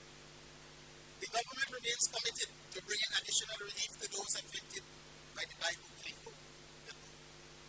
Recent developments in the carriacou matter saw the ECCU governments accepting a proposal from the government of Barbados for a bond equivalent to the value of the assets awarded by the judicial manager in the amount of $37 million, approximately 50 million DC dollars. The Eastern Caribbean Currency Union, ECCU governments, are now exploring options to monetize the bond so that policyholders can receive cash upfront rather than waiting for the bond to mature. Overall, Mr. Speaker, these initiatives will significantly impact the less fortunate among us, providing much needed improvement to the living standards of the vulnerable and the hand up to struggling businesses, while at the same time fostering entrepreneurship. Mr. Speaker, climate resilience and the environment. Through strategic alliances with key global climate finance partners, Grenada has made steady progress in building resilience to shock and protecting the environment from damage and degradation. Given the urgency of the climate change, Grenada will continue to aggressively pursue its commitment through its revised nationally determined contribution NDC to reduce its emission by 40% of the pre-2010 level by the year 2040. With the electricity and transport sectors accounting for over 70% of our carbon footprint, efforts will concentrate on reaching 100% of electricity generation through renewable sources and 20% of vehicles being powered by renewable energy sources by the year 2030. The deadline. With respect to the latter, government will lead by example, with 25% of new vehicles purchased next year being renewable energy powered. Mr. Speaker, Grenada will also update its National Adaptation Plan in 2022, providing a roadmap for further critical interventions required to respond to the climate crisis. Our climate change adaptation strategy must not only address policy issues, but must consider as well the development of more resilient physical infrastructure. Mr. Speaker, the public sector investment program is a centerpiece of the economic recovery effort. Accelerating its implementation during the present crisis can boost job creation and help achieve more resilient infrastructure over the short and long term. Government will therefore continue its efforts to scale up infrastructure development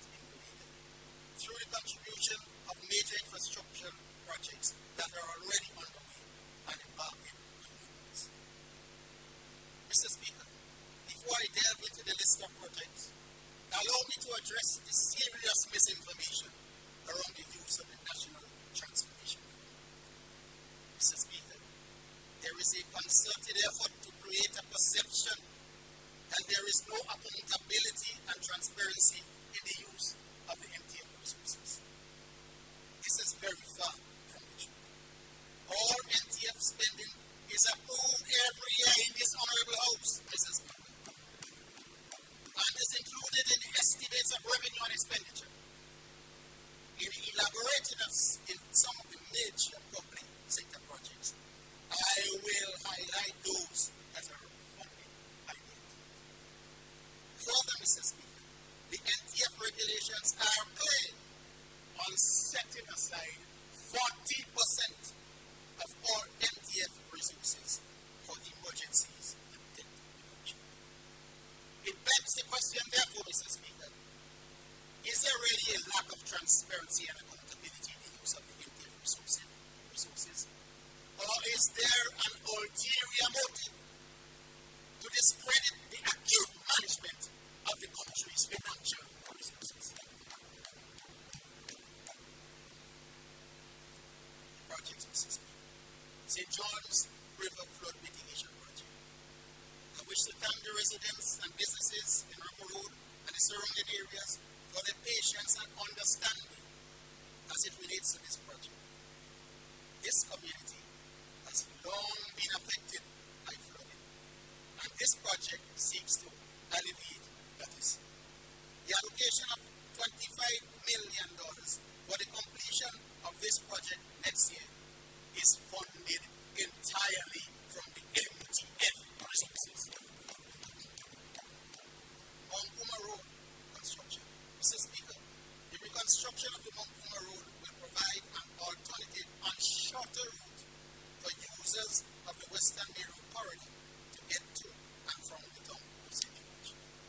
This $11.2 million contract was awarded in October this year, with completion expected in April of 2022.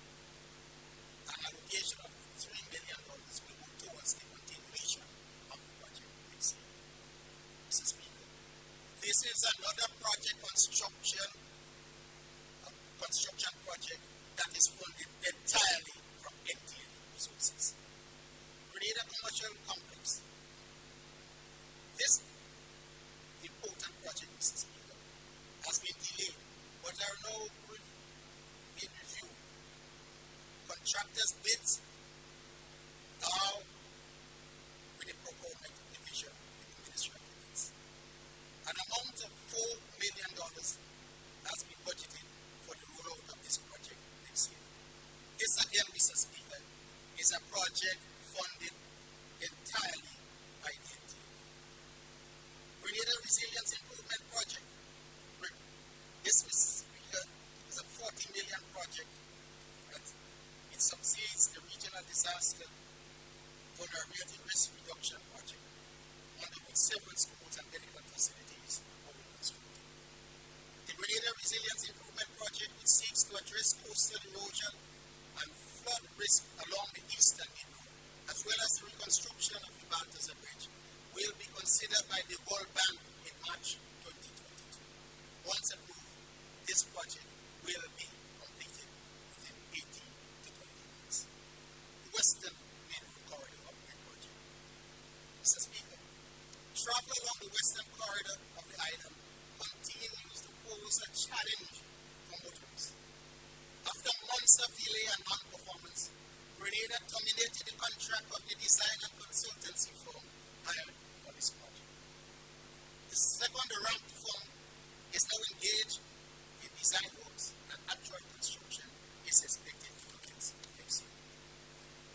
Mr. Speaker, this project is funded in large measure through a grant from the United Kingdom as part of its Caribbean Infrastructure Facility, UKCF program, administered by the Caribbean Development Bank.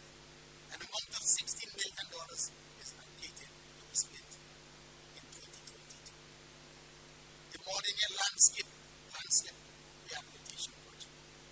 Mr. Speaker, after careful deliberations, government has decided to use local resources that must be spent on the overall project to undertake the Mordinian Landscape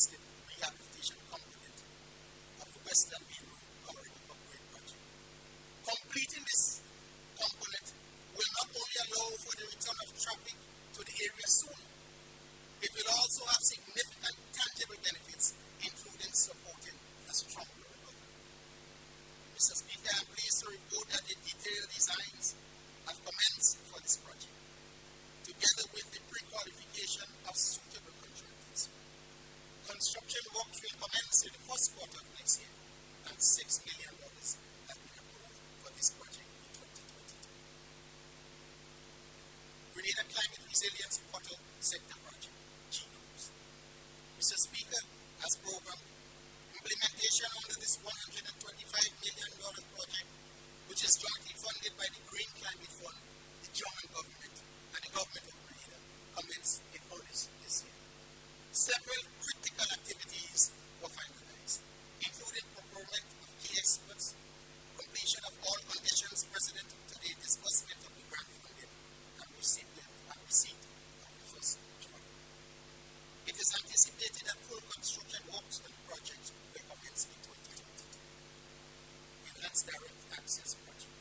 Implementation of this $54 million regional project financed through the grant from the Green Climate Fund accelerated in 2020. The objective of this project is to make accessible grant resources for climate change resilient investments to the public sector, non-governmental organizations, and civil society organizations and communities. The project is administered through the Rural Development Unit and is expected to disburse grants in excess of $3.2 million in 2022. The Morris Bishop International Airport upgrade. Mr. Speaker, preparatory works on the much appreciated and anticipated upgrade of the Morris Bishop International Airport is progressing smoothly. The design works are substantially complete, and procurement activities for the lighting system and other key consultancies have commenced. The scope of this project includes rehabilitation of the runway and bypass road, and upgrade of the passenger terminal to enhance disaster response capabilities. Work on the bypass road is expected to start before the end of the year, and implementation of physical infrastructure works will ramp up in the second quarter of 2022. The Southwest Coast Infrastructure Improvement and Flood Mitigation Project. Mr. Speaker, this consultancy will identify the cause of the flooding in Granels, the town of St. George, including Tanti, as well as in Grenada, and provide design solutions to mitigate the runoff.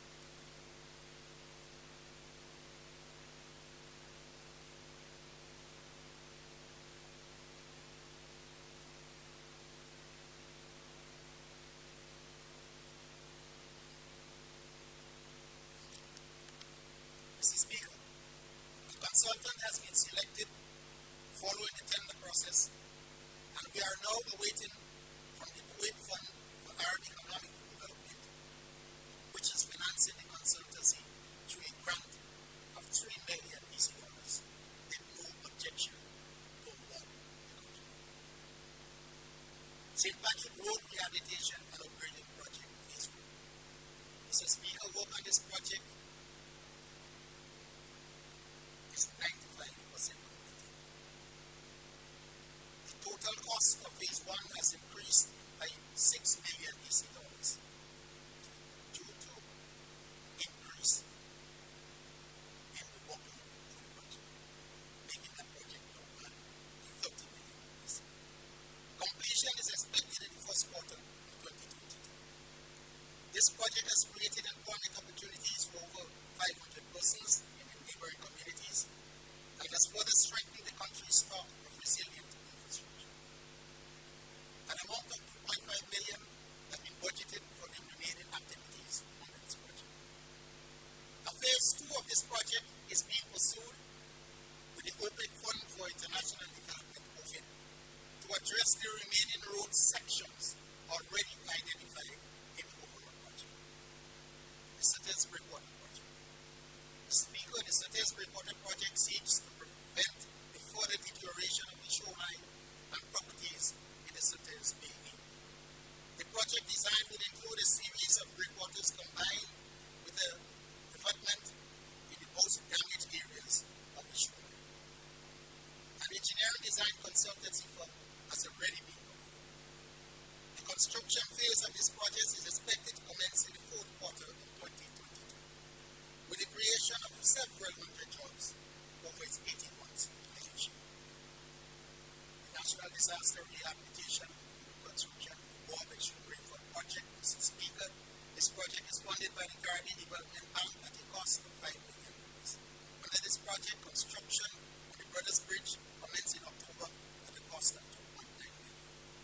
project also involves slope stabilization in areas such as Berthas, Closure, Horseman, Maran, Market Square, and Unity. To ensure the smooth implementation of this project, the bypass road enclosure, which connects the eastern and western roads of the island, was rehabilitated at a cost of $1 million. A sum of $3.5 million is allocated for the rollout of this project in 2022. Grenada Water Supply Expansion System and Sewage Improvement Project. This $34.8 million project is financed through a grant from the UKC program, with the National Water and Sewage Authority as the implementing agency. The goal of the project is to contribute to the strengthening of the water sector in Grenada, reduce water sector risk, improve the sewer system in the town of St. George, and build resilience to the impact of climate change in the sector's infrastructure. Mr. Speaker, construction has been delayed and is now scheduled to commence in the first half of next year. The road improvement and maintenance program. Mr. Speaker, a sum of $10 million is provided for the improvement and maintenance of the country's roads network next year. It is important to ensure that the roads do not deteriorate beyond repair and that they are safe for motorists and pedestrians. An indirect benefit of this program is that it provides livelihood support to daily paid workers to help feed their families. A total of $13.1 million was expended this year.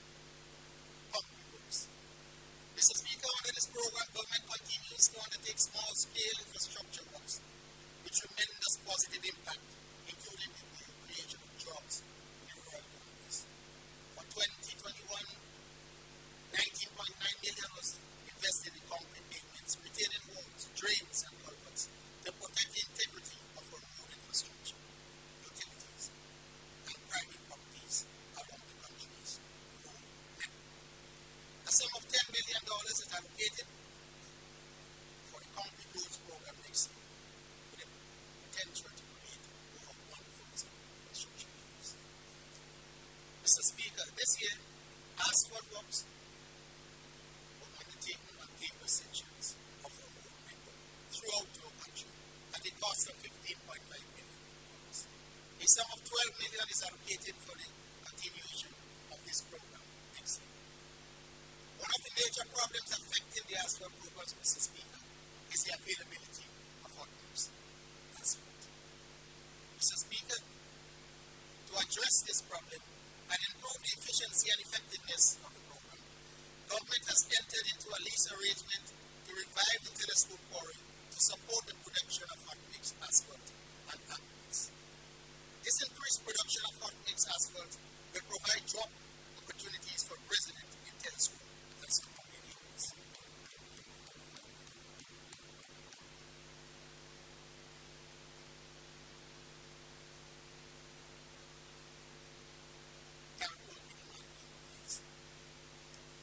Mr. Speaker, with specific mention must be made of the sister islands of Carriacou and Petite Martinique, where government continues to make significant investments to advance development.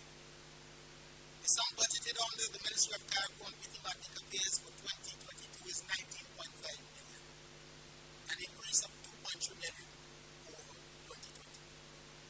Some of the major projects and programs for 2022 include the bridge works on the Carriacou Ministerial Complex, $1 million, road rehabilitation and maintenance program, $3.8 million, Carriacou Airport expansion, $0.5 million, Petite Martinique Enhancement Project, $0.5 million, and the Nursery Improvement Botanical Garden Project, $0.12 million.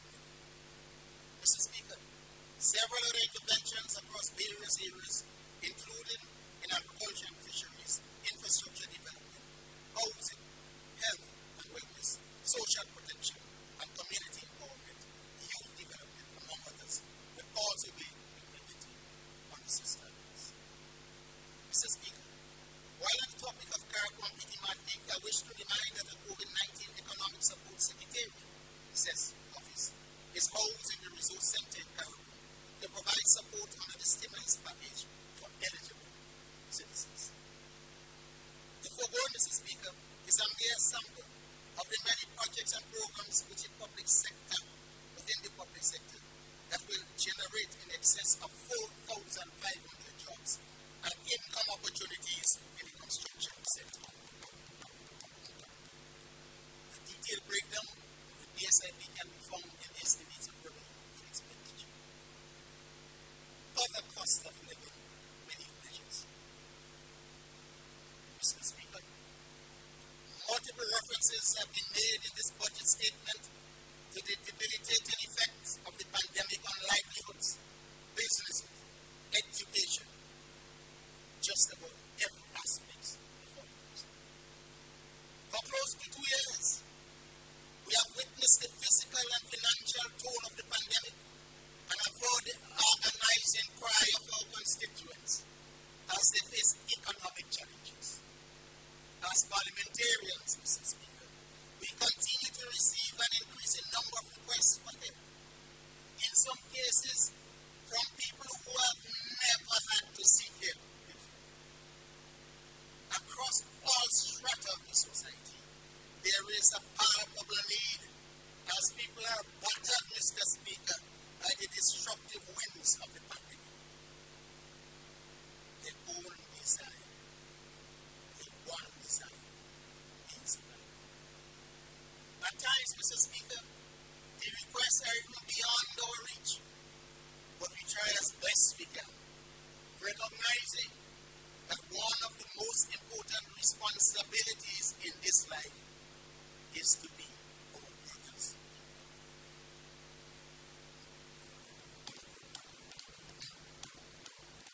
Mr. Speaker, put simply, we care. The government cares deeply for the people of our beloved country.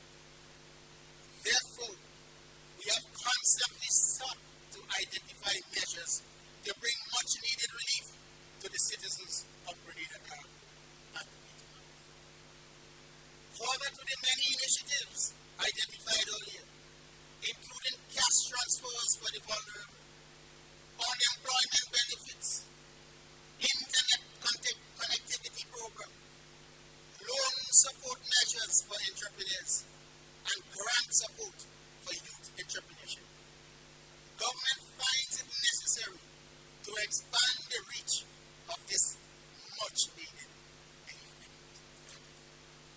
Mr. Speaker, the rising cost of fuel and increased transportation costs have contributed to significant increase in the cost of basic commodities. As part of the 2022 fiscal receipt measures, government will also zero-rate the VAT on electricity consumption for domestic consumers with usage up to 500 kilowatts.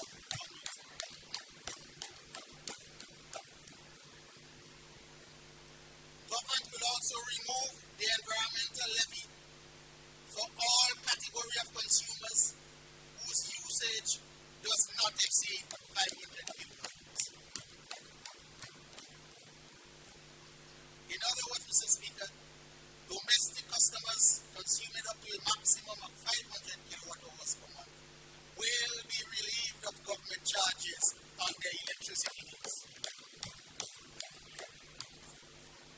Additionally, Mr. Speaker, with the rise in the price of fuel expected to continue, a reduction of 25% on the non-fuel charge per kilowatt hour will be instituted for all categories of consumers. These changes will take effect from the next billing cycle.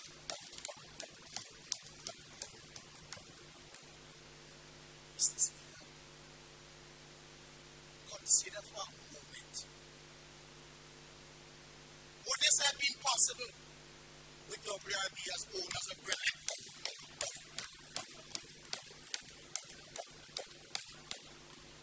I think not, Mr. Speaker.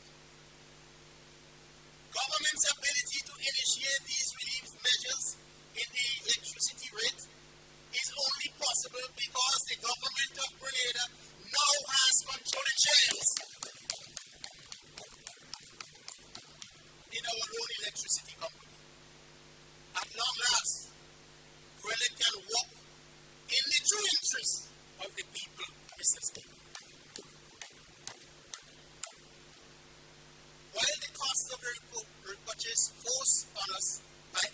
inflation was high, already benefits are being realized. With WRG still in control, water WRB still to be in control, there will be no such relief, Mr. Speaker. I'm their lawyer, Mr. Speaker.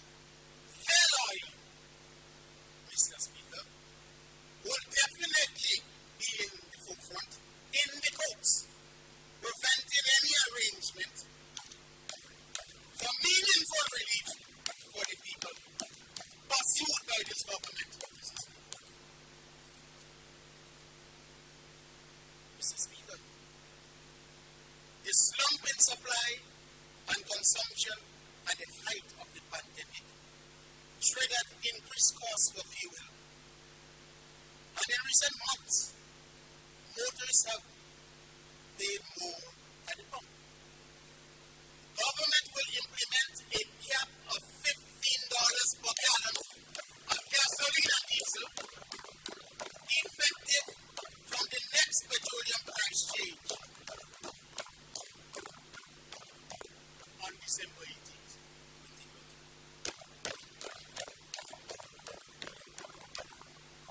Mr. Speaker, notwithstanding that VAT is already removed on most basic food items, such as rice, flour, sugar, bread, rum, provision, vegetables, fish, etc. Government will exempt VAT on an additional 5 items effective January 2022. Saltfish, turkey parts, vegetable cooking oil, cheddar cheese, and splinters.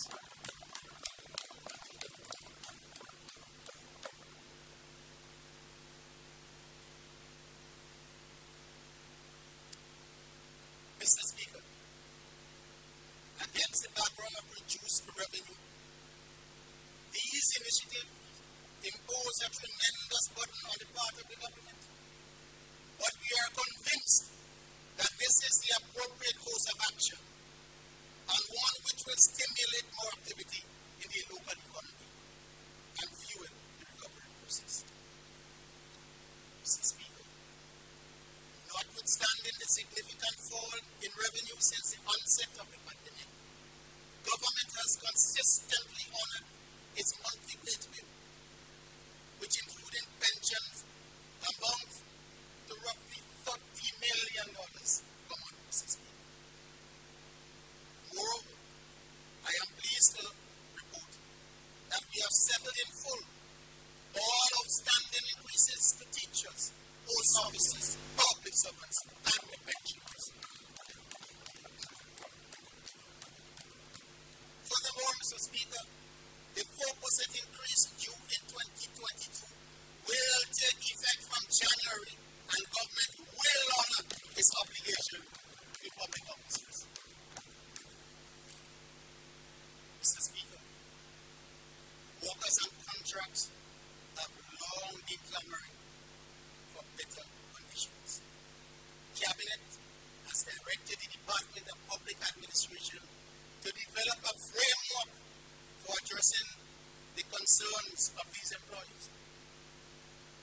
This framework is expected to be approved for implementation in 2022.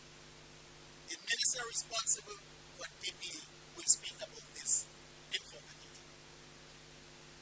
This is a clear testimony, Mr. Speaker, that government is committed to the welfare of all its workers. Mr. Speaker, government has consistently expressed its profound appreciation for our frontline workers who have led the charge in this relentless battle against COVID-19. Almost 2 years later, they are understandably battle-weary, but many of them keep going. Energized by the delivery of quality service to their countrymen. They routinely make personal sacrifices and forgo quality time with their loved ones.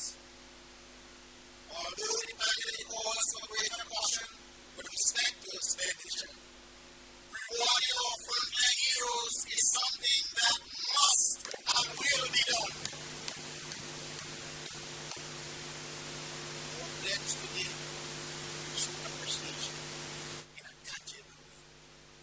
Mr. Speaker, I therefore announce that all frontline public sector workers, defined as all officers of the Royal Grenada Police Force, along with medical personnel and ancillary workers in the Ministry of Health, who physically performed and they continue to perform, and by virtue of their duties, were exposed to the risk of COVID-19, will receive an additional month's pay during the pandemic.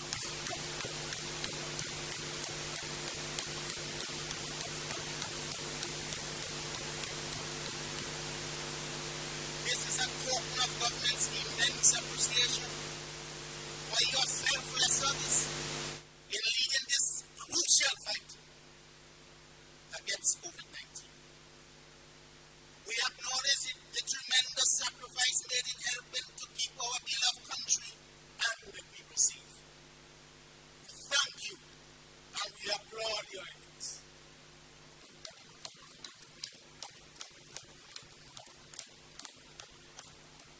Mr. Speaker, there are many other categories of workers across the public sector who augmented the duties of the frontline personnel previously mentioned, playing an integral role in executing the additional responsibilities required for the protection of lives and the livelihood during the pandemic.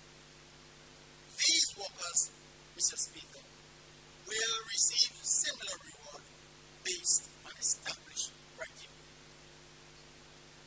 Government is convinced that our public officers are deserving of such recognition and reward.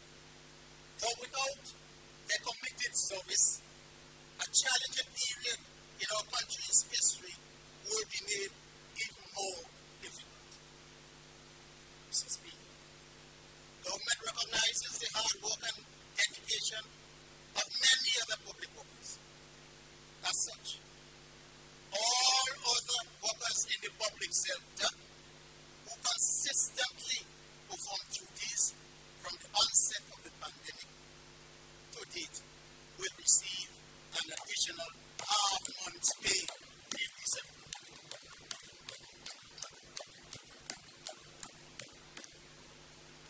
Mr. Speaker, these initiatives will obviously temporarily increase government's wage bill, but we believe that these tokens of our deepest appreciation are warranted at this time.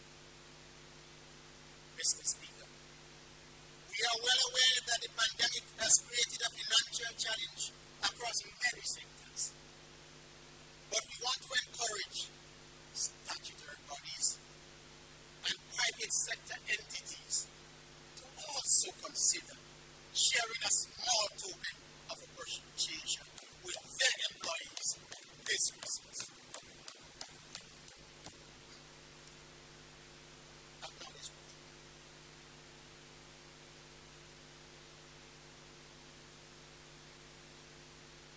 Mr. Speaker, the past 20 months have been extremely difficult, but we have prevailed.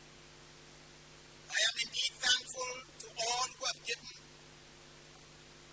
and all that we have gotten so far. A detailed listing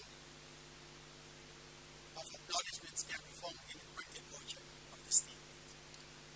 Permit me, however, Mr. Speaker, to mention a few. Once again, I thank the Almighty God for His mercies. Allow me also to reiterate my thanks to the Honorable Prime Minister. I am happy to have been given the opportunity to lead the Ministry of Finance in the past year and a few months. It has been both a challenging and exciting experience. I would also like to express my deepest appreciation to my other cabinet colleagues for the ongoing sacrifice and support. Also, Mr. Speaker, I would like to mention the Attorney General and our staff Secretary to the Cabinet, Permanent Secretaries, Heads of non-ministerial departments, Press Secretary, Managers and staff of statutory bodies and state-owned enterprises, and all other public officers who have contributed to the preparation and delivery of this budget statement. Permit me also to express my profound appreciation to the Permanent Secretary and staff of the Ministry of Finance for their tireless effort. I have seen their commitment and dedication firsthand, Mr. Speaker. I would like to thank you, Mr. Speaker, and the Clerk of Parliament and his staff, who have given me full support in facilitating the delivery of my presentation. Mr. Speaker, it would be remiss of me if I did not thank my family for their love and support, and my constituents of St. George Southeast for the unwavering support and confidence in my representation in this honorable office.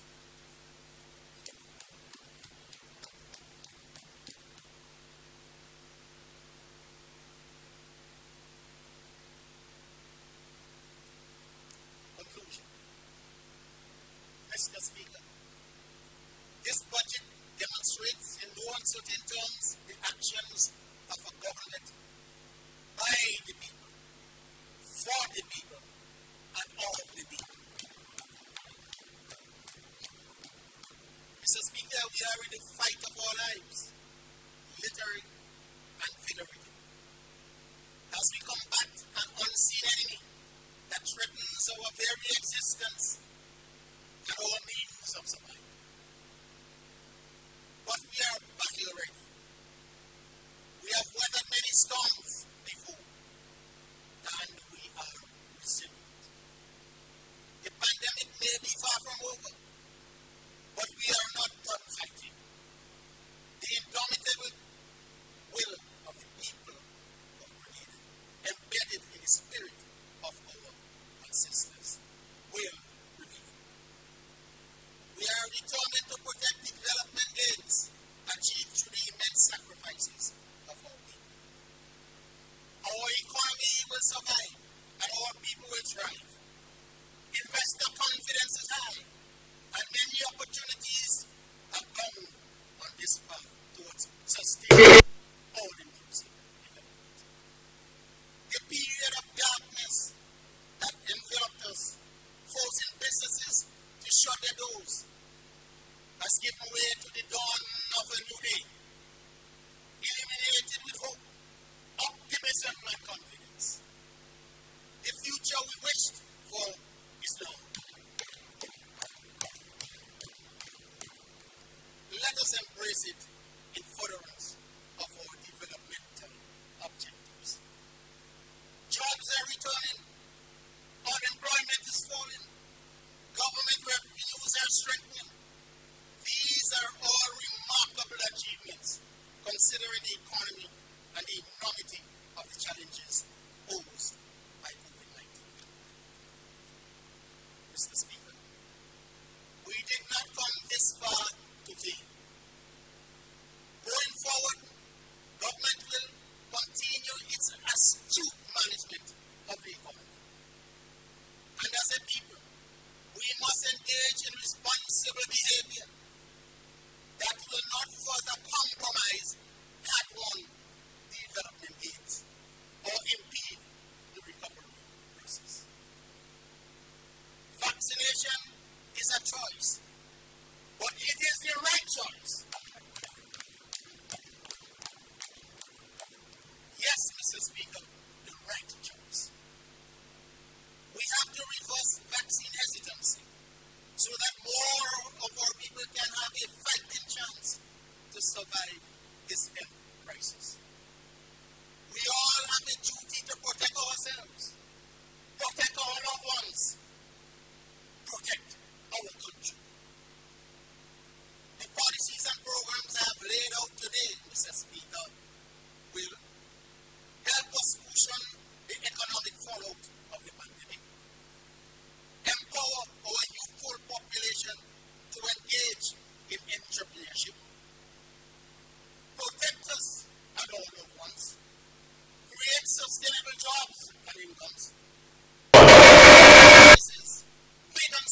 forward to the common goal of national development. To borrow from the lyrics of a patriotic song, hand in hand for a better land. A people who can understand. That's business. Lighter out of darkness. May God continue to bless all of us.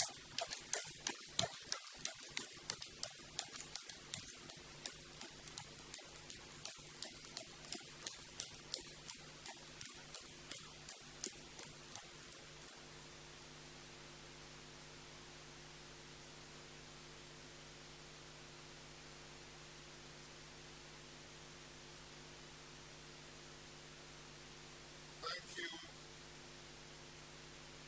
Honorable Leader of Government Business and Minister of Finance.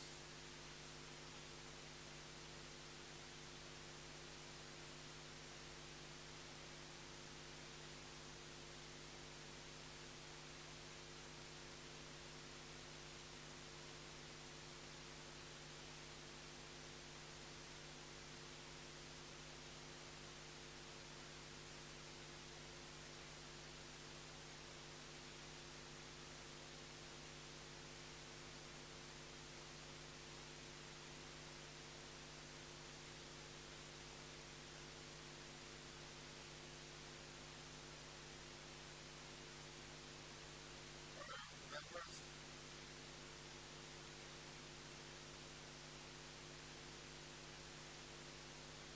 we have heard the estimate of revenue and expenditure for 2020.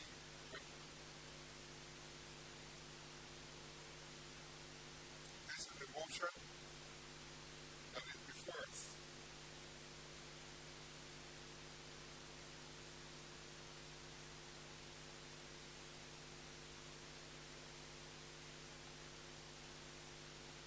Motion by the Minister of Finance that whereas it is necessary to provide for the services of the state of Grenada for the year 2022 by means of an appropriation act, and the estimate of revenue and expenditure for the fiscal year January 1st to December 31st, 2022. be approved.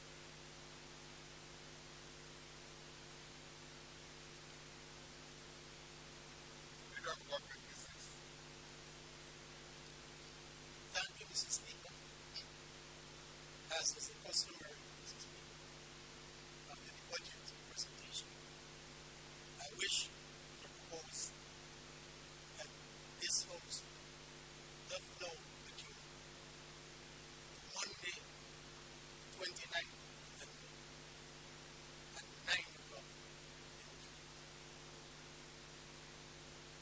Honorable members, the question is that this Honorable House now stands adjourned until 9 o'clock before the 29th November 2021. Before I finally put the question, let me just let us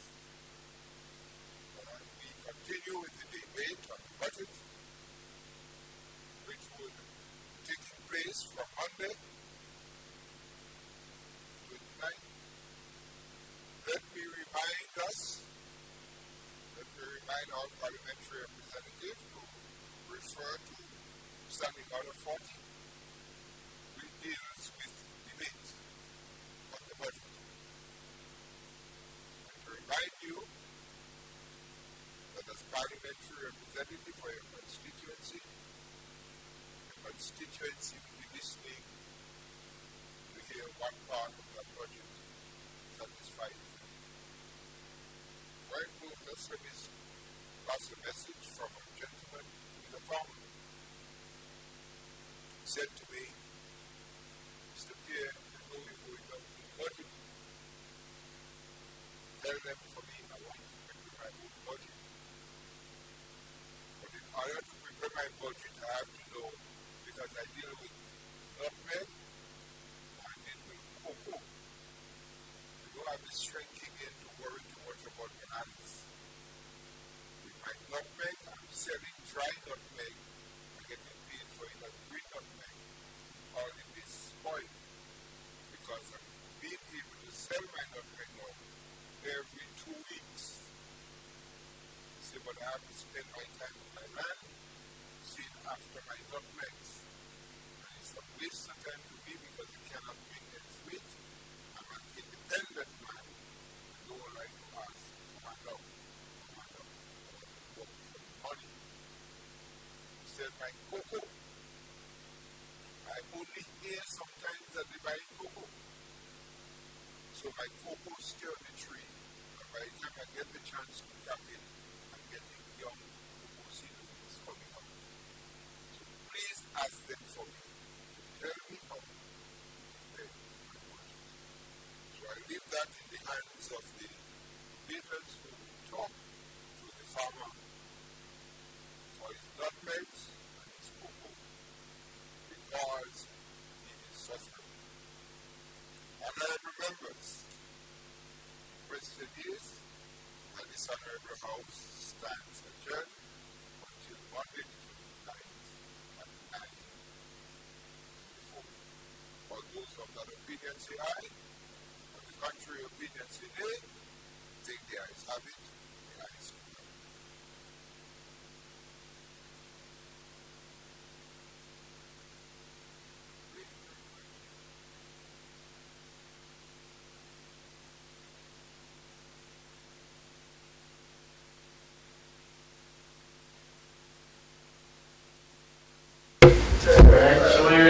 I'm ready.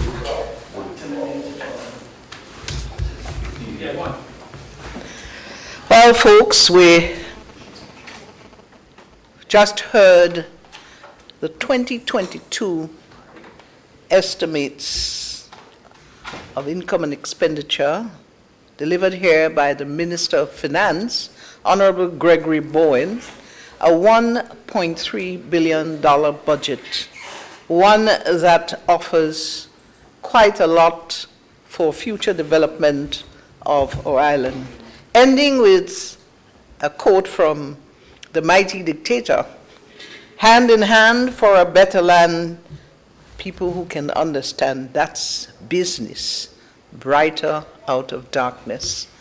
What a note to end on, Andre, using a bit of one of our iconic renditions, calypso renditions from back in the 70s by a dictator, that signals that unified force moving forward for 2022.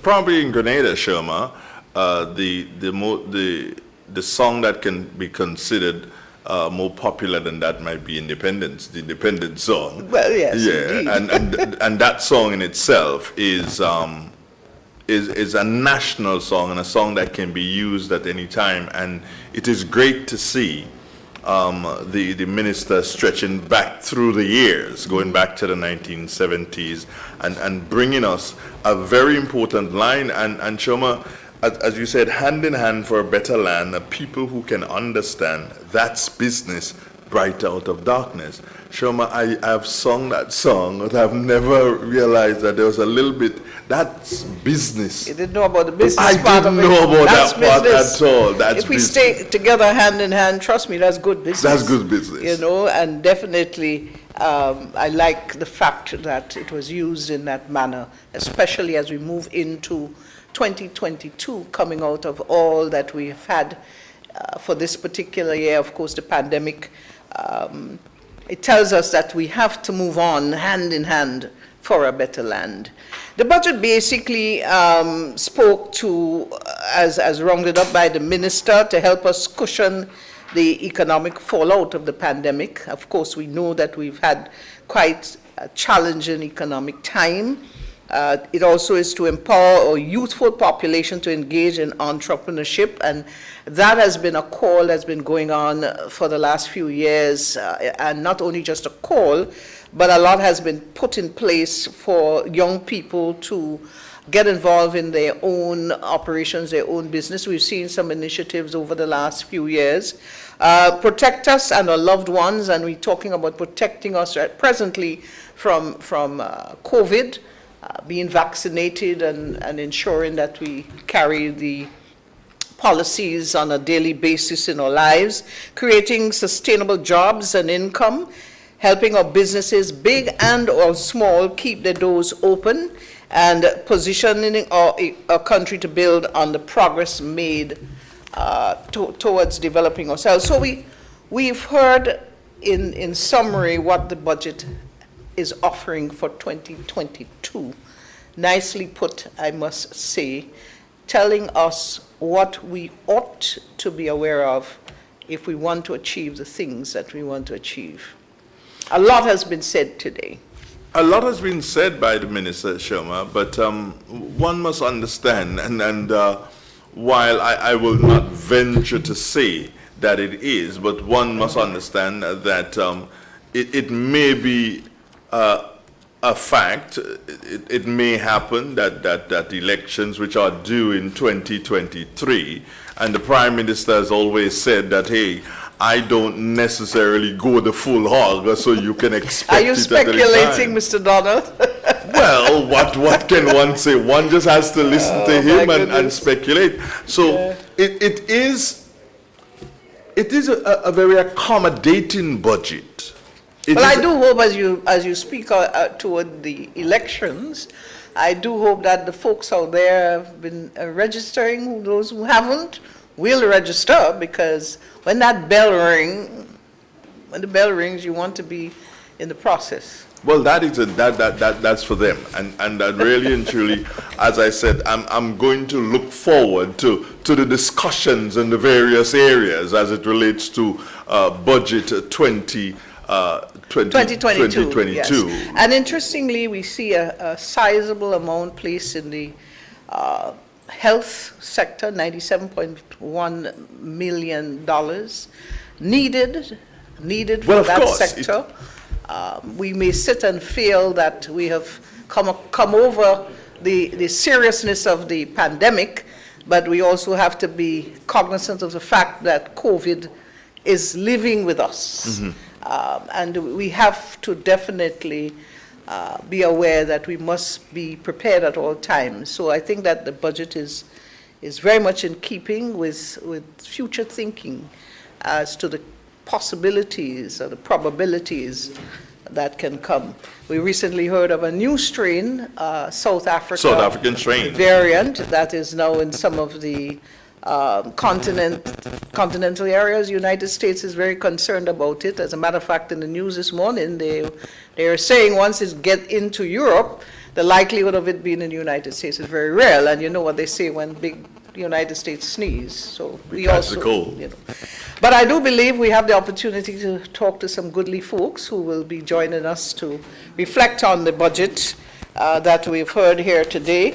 And one of the things that I want to say encouragingly to our frontline workers, the time has come when you will be recognized very much highly by the government. I mean, an extra paycheck, Andre, for the month of December will certainly put a big smile on their faces. And not only the frontline workers who are directly involved, there are other components of the public sector who will also be considered in this process, who would have contributed to the actual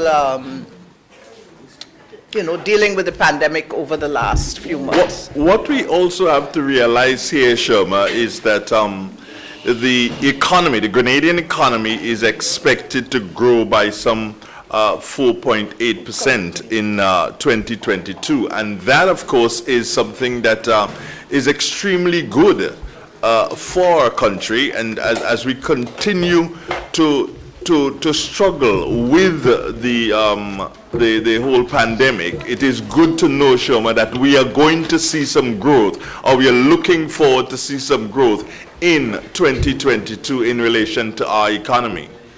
And one may very well speculate on a growth, especially at this time, but if they pay a lot of attention to the budget, they will see the wisdom and the strategy in allowing that to happen. We are very pleased to be joined by our Honorable Prime Minister at this time.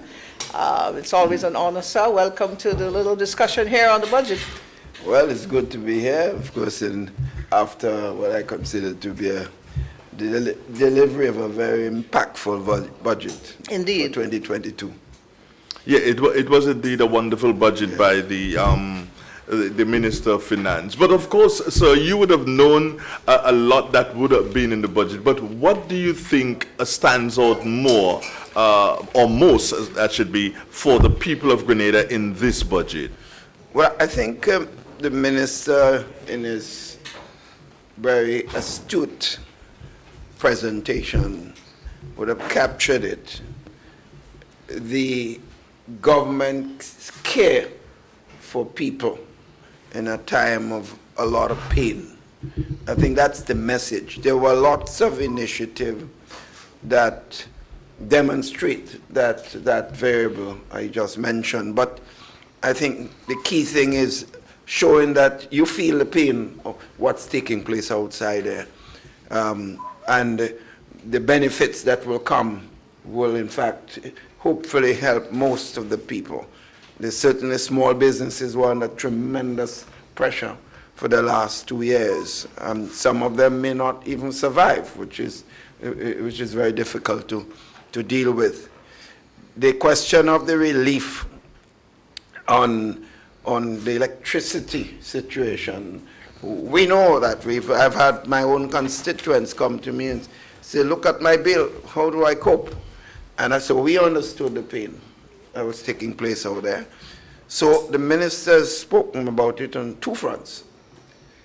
Previously, if you generated and used 99 kilowatts of electricity, you don't pay any VAT on it. Mm-hmm. Right? But most people are using much more electricity today. So even the poor man, his wattage might be about 200-300 kilowatts. Now the minister to the government has initiated no VAT on the first 500 kilowatts. Mm-hmm. So it will help small businesses, certainly. But the most significant part is the one we didn't have the time to explain, which some of the ministers will in fact speak to that on the budget, what I call not debate, but presentation. Yeah, presentations, yeah. The non-fuel charge, which was a formula fixed by the previous government in 1994 when the generated electricity was sold. And if you recall, I was the lone member in opposition who took that budget, section of that budget, and that deal apart, and pointing out that a non-fuel charge, which was a mathematically oriented, I did my best to take it apart, but the government did not listen. We are now, through the PERC, going to try to initiate that initiative the minister mentioned, 25% reduction in a non-fuel charge, which is the other component outside of the wattage for the electricity, and that will be a significant savings for business and consumers also. So the combined thing, what will happen is that some members, I assume some parliamentarians may, I certainly would do it from my end, take some bills and show the savings that will be obtained in that initiative. Prime Minister, we have the stimulus package. We have cuts now on our electricity, or gas, a number of initiatives. It must have taken quite a task to accept those responsibilities as a government, especially at this time. Yes, we see this, Sharma, as a COVID relief package. I know some people might want to term it some election budget. Let me take in front before in front take me. So they might want to do that, but we have had several elections before, and we never attempted some of those measures because we did not see that pain that now exists. So when we initiate the question of capping the price of gasoline, so it's now $17, almost $18. So from December 18th, it would be no more than $15. In other words, the government would have to take a hit for whatever increases on the price comes. And similarly, no one would expect that the government would be able to find opportunity to give all police officers 1 month extra salary. about to get there. So whoever is planning the activity, they now have some extra money to do something extra for their families. And that's all police officers, and a significant portion of the Ministry of Health workers. Right. It cannot be all, because some nurses didn't work. Some parts of the service didn't work, but the majority of them did, in fact, work and give service. So they will get also on front line the 1 month salary that we're giving an extra.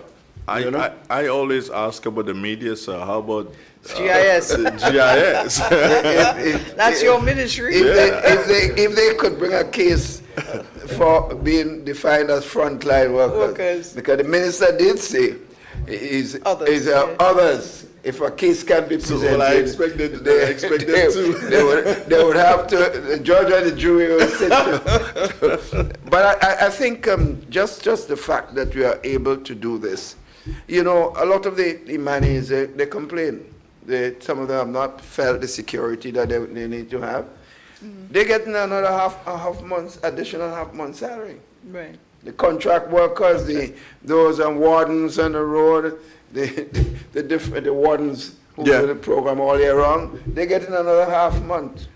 Because in effect, you could say they're frontline because they're cleaning the streets, and during this pandemic, problems can happen to them and so on. So I honestly believe this, when you look at all aspects of this, the loans, the GDP, the fact that you can get a loan now at 1%. 1%. Even an international institution does not give you a loan like that now. 1%. And you're getting 3 years grace. 3 years grace, so you don't have to pay any money before 3 years. And 12 years for $300,000. That will help small business and continue to do so. So they are indeed significant. I think it's a happy day for the country. It's a happy day for all Grenadians.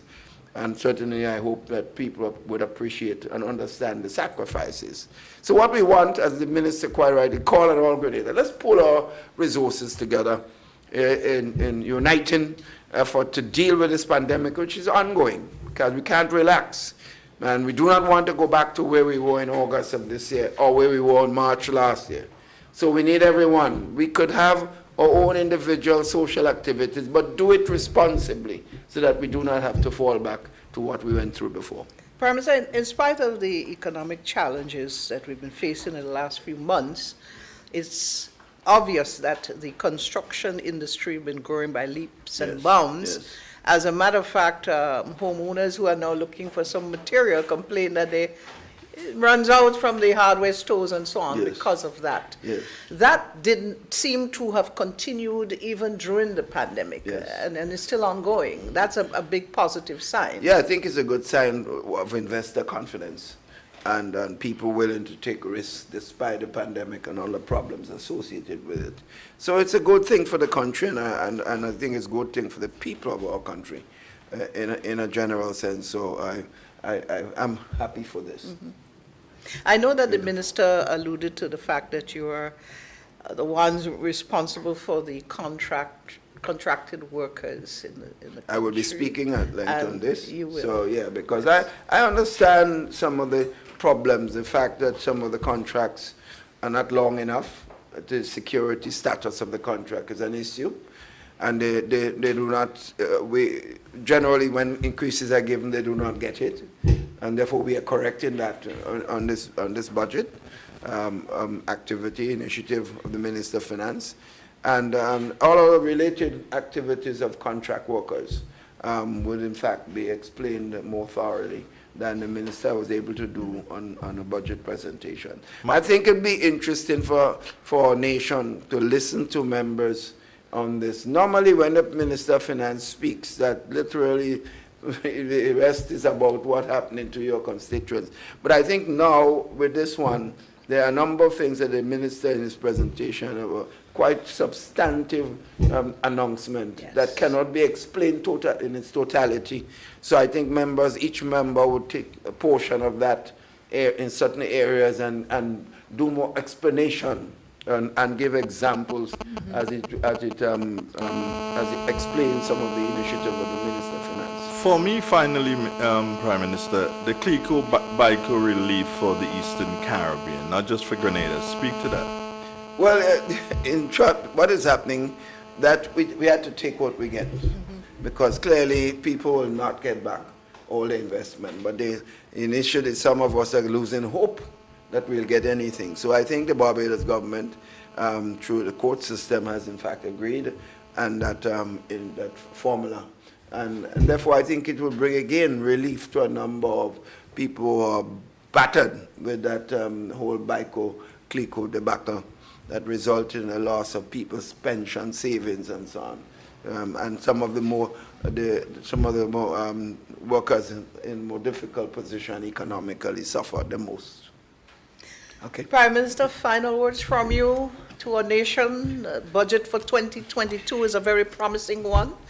What would you tell us at this time? Well, I think it's a good day for the country, and I think it's a good, and we look forward to a very good year, 2022, and certainly what I hope to see is our working together. A point made on the budget, which is a good point to close, is that I think everyone must understand we must be seen as our brother's keeper. Some right. of us who are able to have a little more than others share. Yes, Christmas time, you call on us to share a lot more, but it should be almost a year of sharing 2022, because with all that we're doing, there'll still be people who are going to be having difficulties. So I would say, let us all be our brother's keeper. That's the last word. Thank you so much, Prime Minister. It's always a pleasure Thank you. chatting with you.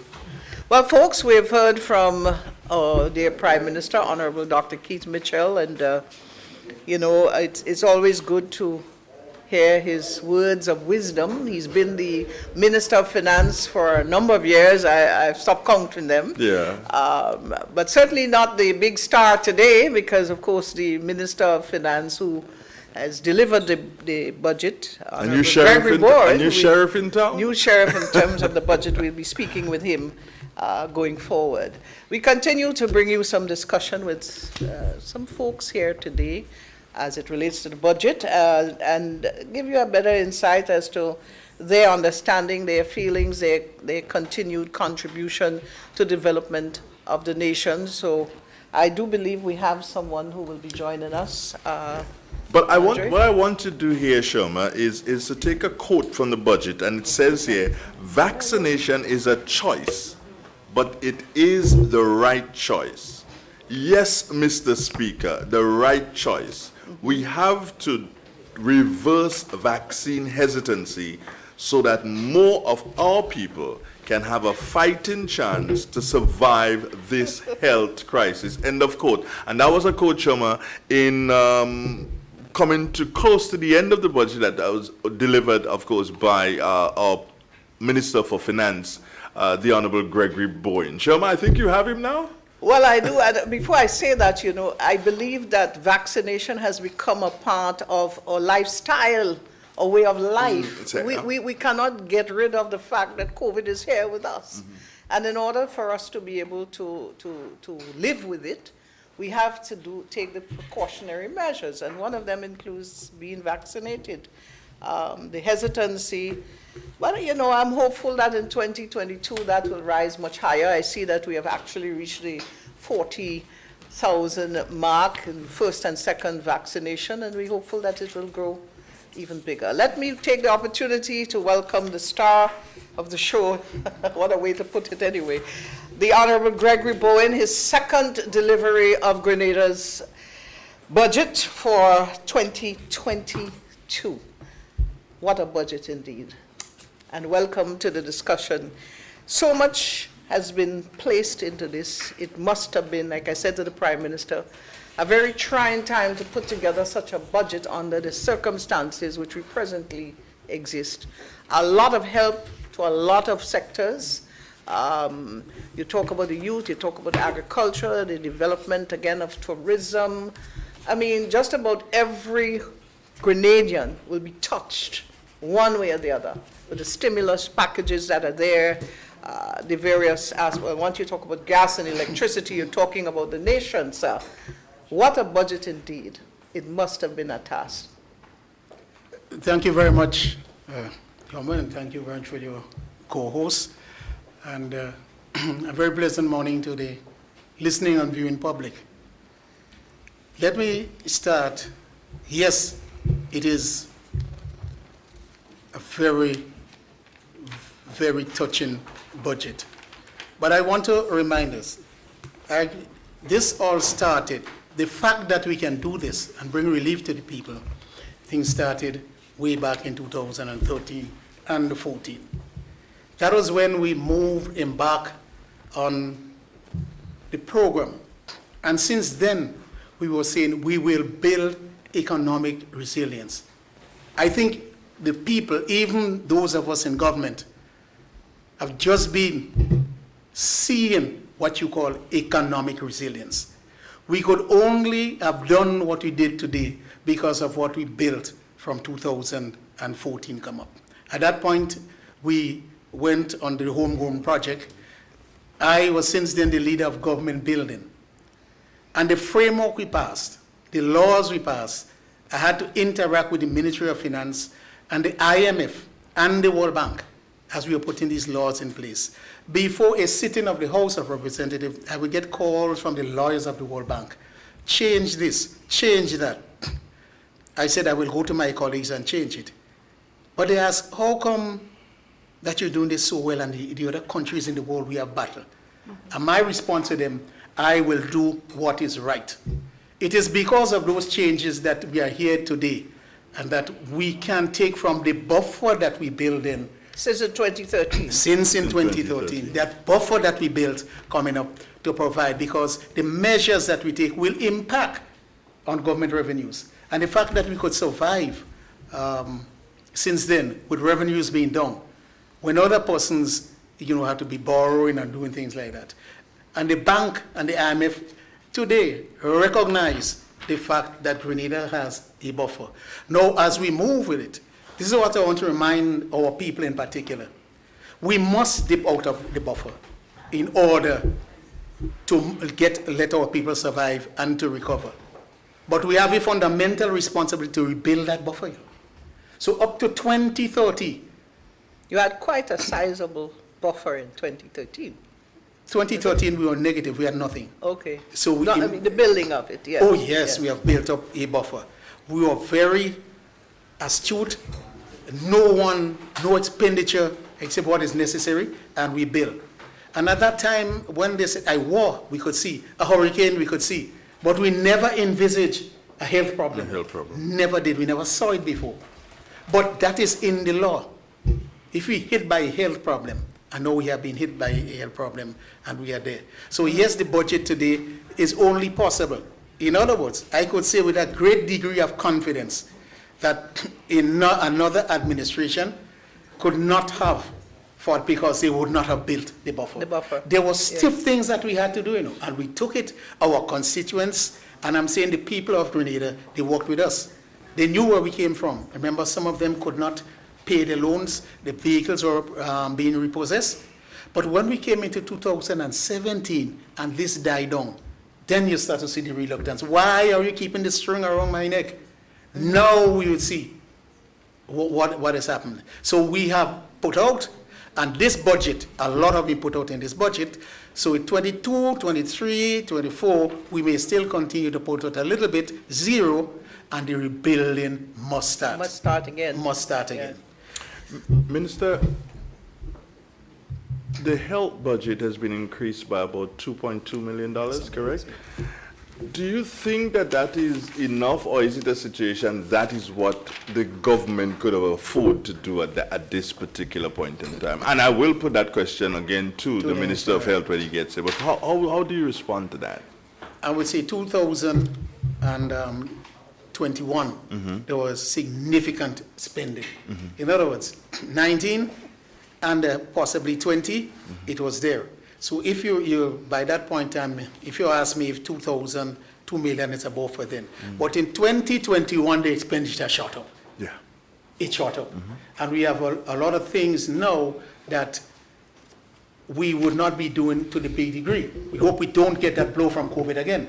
Keeping the fingers crossed. Right, so when the Minister of Health demanded correctly so that he wants to do this and do that, 2021 it shot up.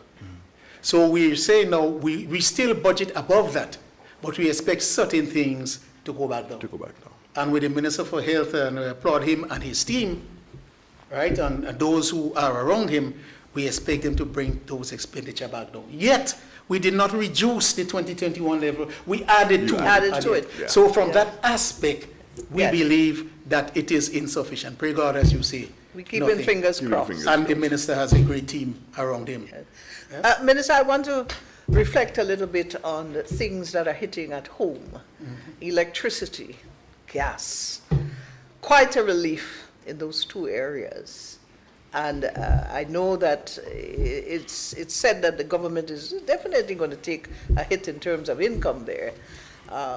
So it must have taken a task to look carefully at those two areas for the benefit of Joe Public, if I may use that word, because once you talk electricity, you talk gas, you're talking every single Grenadian.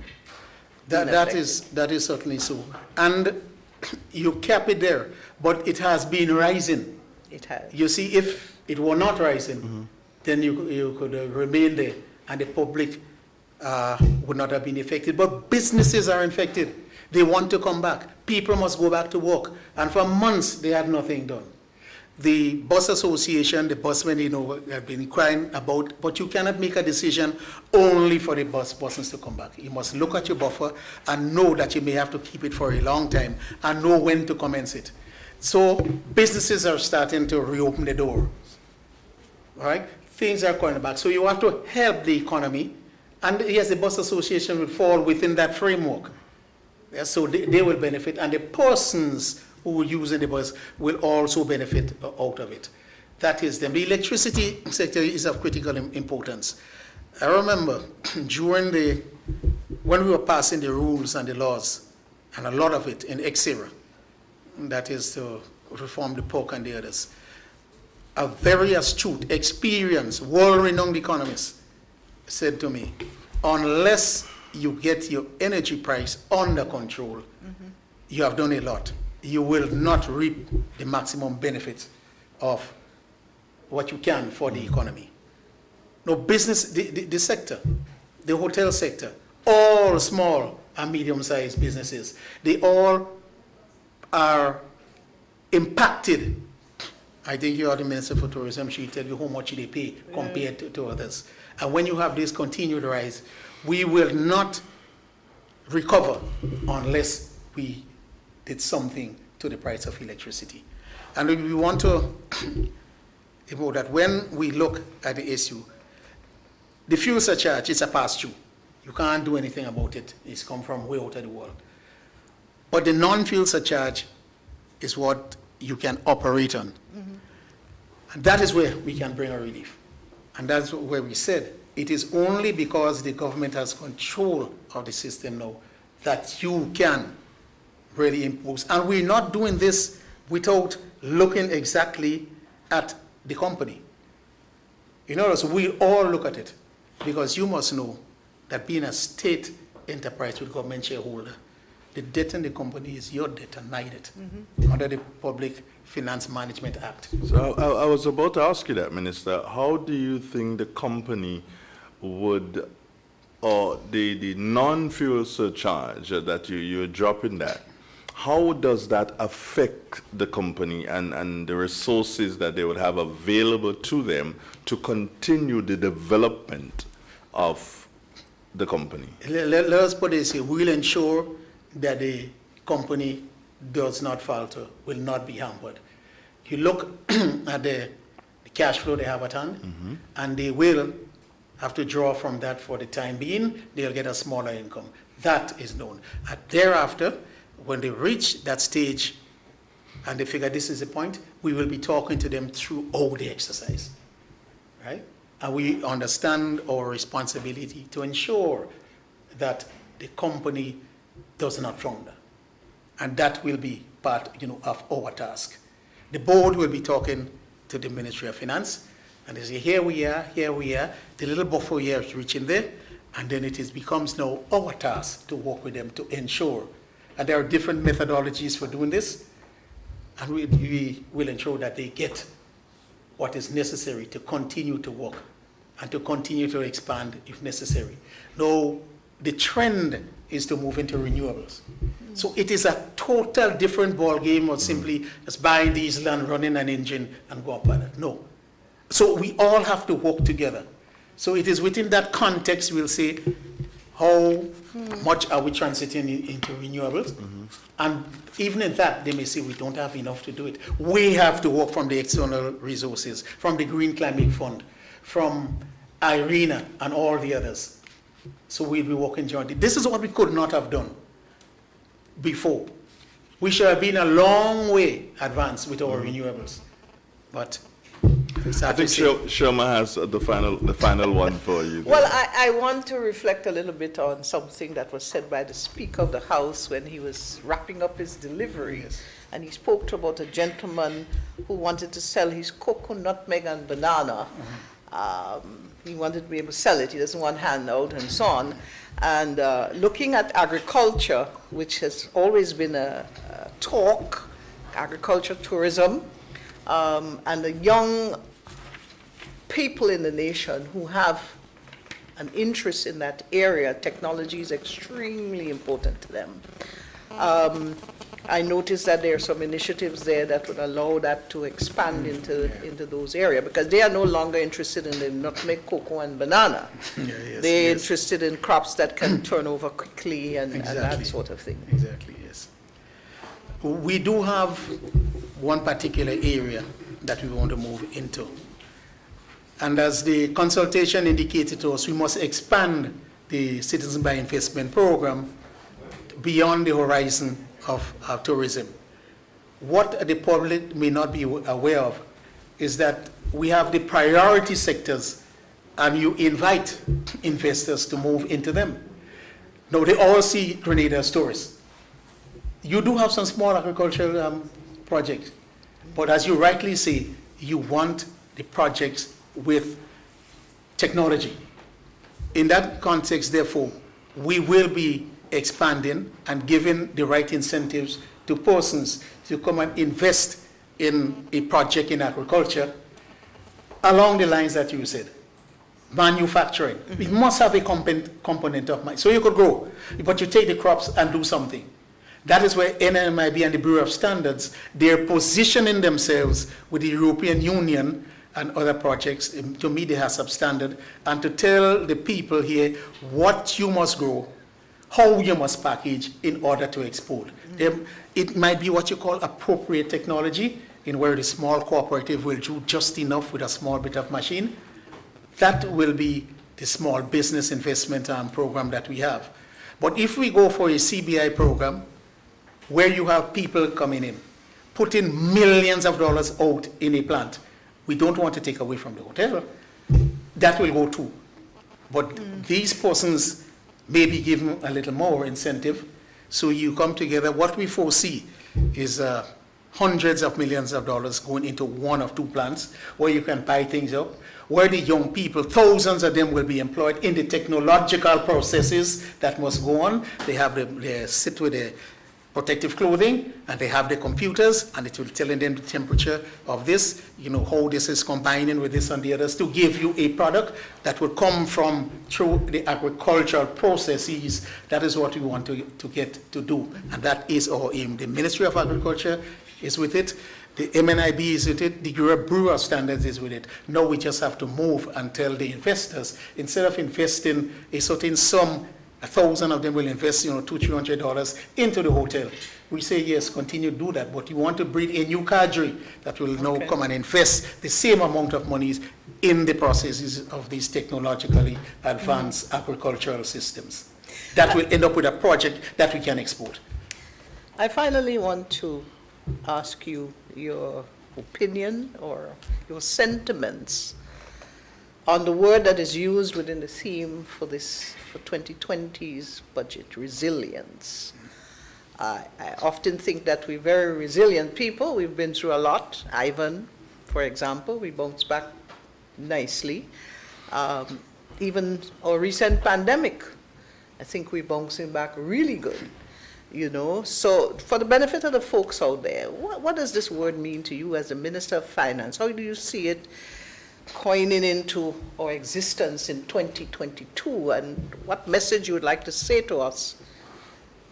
Yes, thank you very much. Resilience totally means the ability to withstand. But you must have certain things in place, otherwise you cannot do it.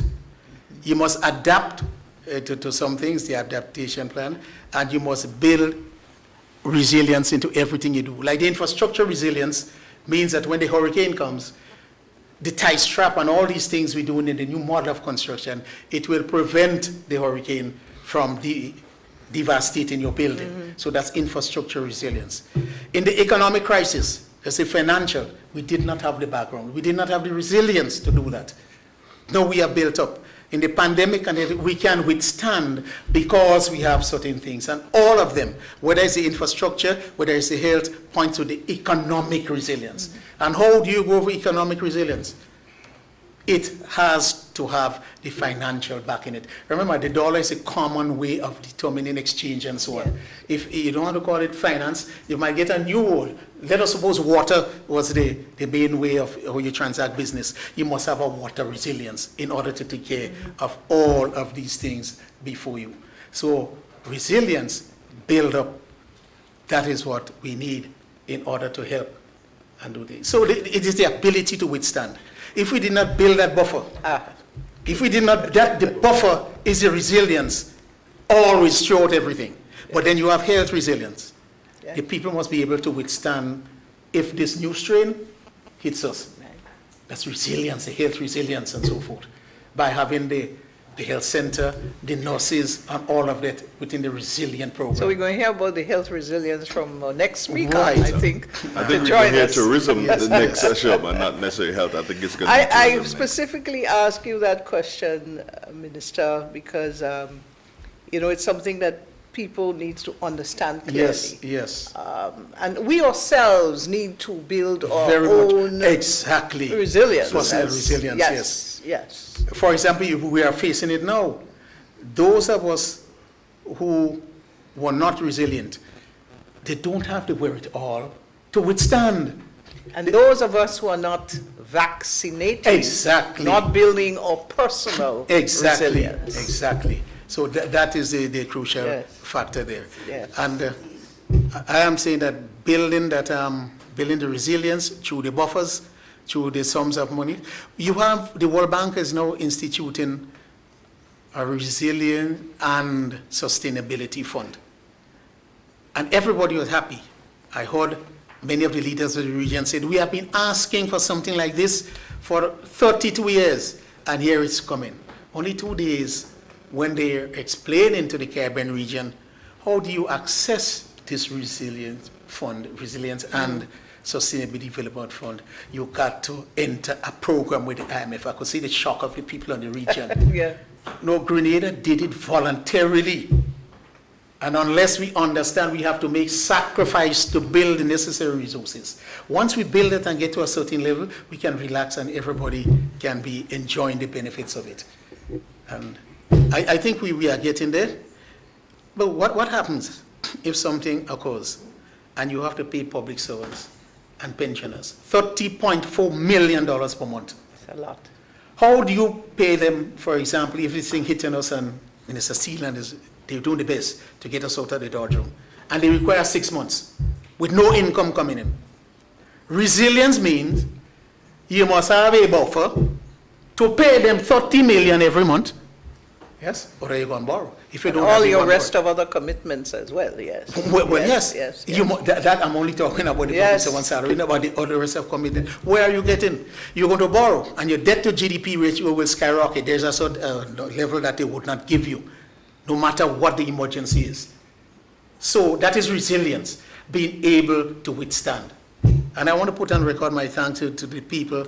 You saw the nation coming out, and understanding that we have to make sacrifice in 2013, 14, 15. They must understand too, as you say, in order to limit the amount of expenditure, vaccine hesitancy must go.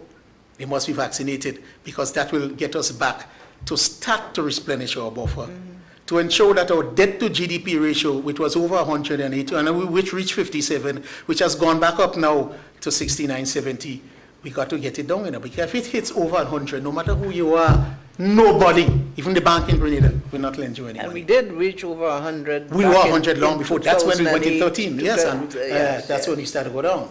Yeah? So there we are. I think, as you rightly say, understanding what we have to do. That's why I said in the speech, I have great confidence in the leadership of the country, all of us, because they understand. If they did not understand, the Minister of Finance couldn't do it. When I come to the Minister for Tourism and ask for something to go here, she doesn't like it. She looks at it. She says it has to go there. Yeah. Because she understands. That is where you have a united front. And without a united front in the government, you can't build resistance, you can't do anything. But not only a united front, Yes. I'm not sure I remember who said it, but it is said that if you run a business without experience, it will fail. Well, So in obviously- spite of the talk of youth, we have to talk about those with experience as well, combined. Yes, well, the So lead us. the experience is there. If you're a youth and you have experience, great. Experience means going through the process and work on it. If you have that, if you don't, whether you're elderly or whether you're above and you don't have experience, don't trouble. come. If you're a youth and you don't have the experience, don't come, because the system will fall upon you.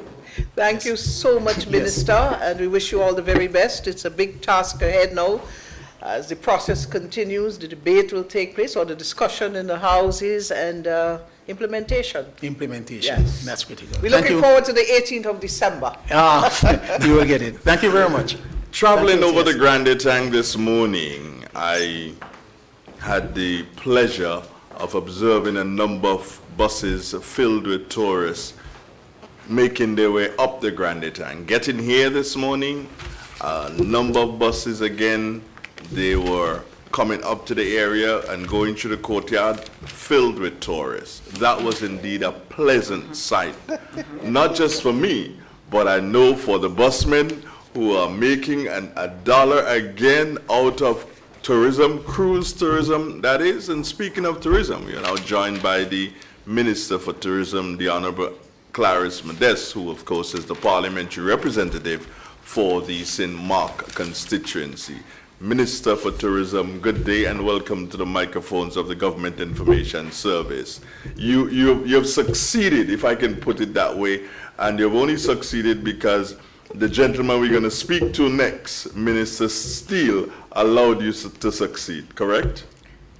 Yeah, him and others. Him and I put others. him in front, but there were others. Him and others. Yes. But what is that doing for you? What's the vibe you're getting now, Minister, realizing that finally cruise tourism is happening? You know, this morning I said to some persons, I said, it has been a difficult time for me, but I love it. I'm excited by it. It's a mix of frustration, anxiety, but we've seen results. And we all know that tourism has been one of the hardest hit industry and one of the most difficult to resuscitate, to bring it back and to see where we have gotten. And just as how it brought pleasure to you, seeing some of the cruise buses going up the Grande Tank, it brought pleasure to me about 2 days ago or so when I saw a number of buses, almost like a caravan going up on the western side. This morning I saw two. It's a good, it gives a good feeling. It has been an uphill battle, particularly to reflect one of the matters raised by the Minister for Finance and the presenter of the budget, the issue of vaccination. It is a choice, and that makes it right, but that makes it difficult. But I think eventually we are all beginning to understand that when you make a choice, there are consequences.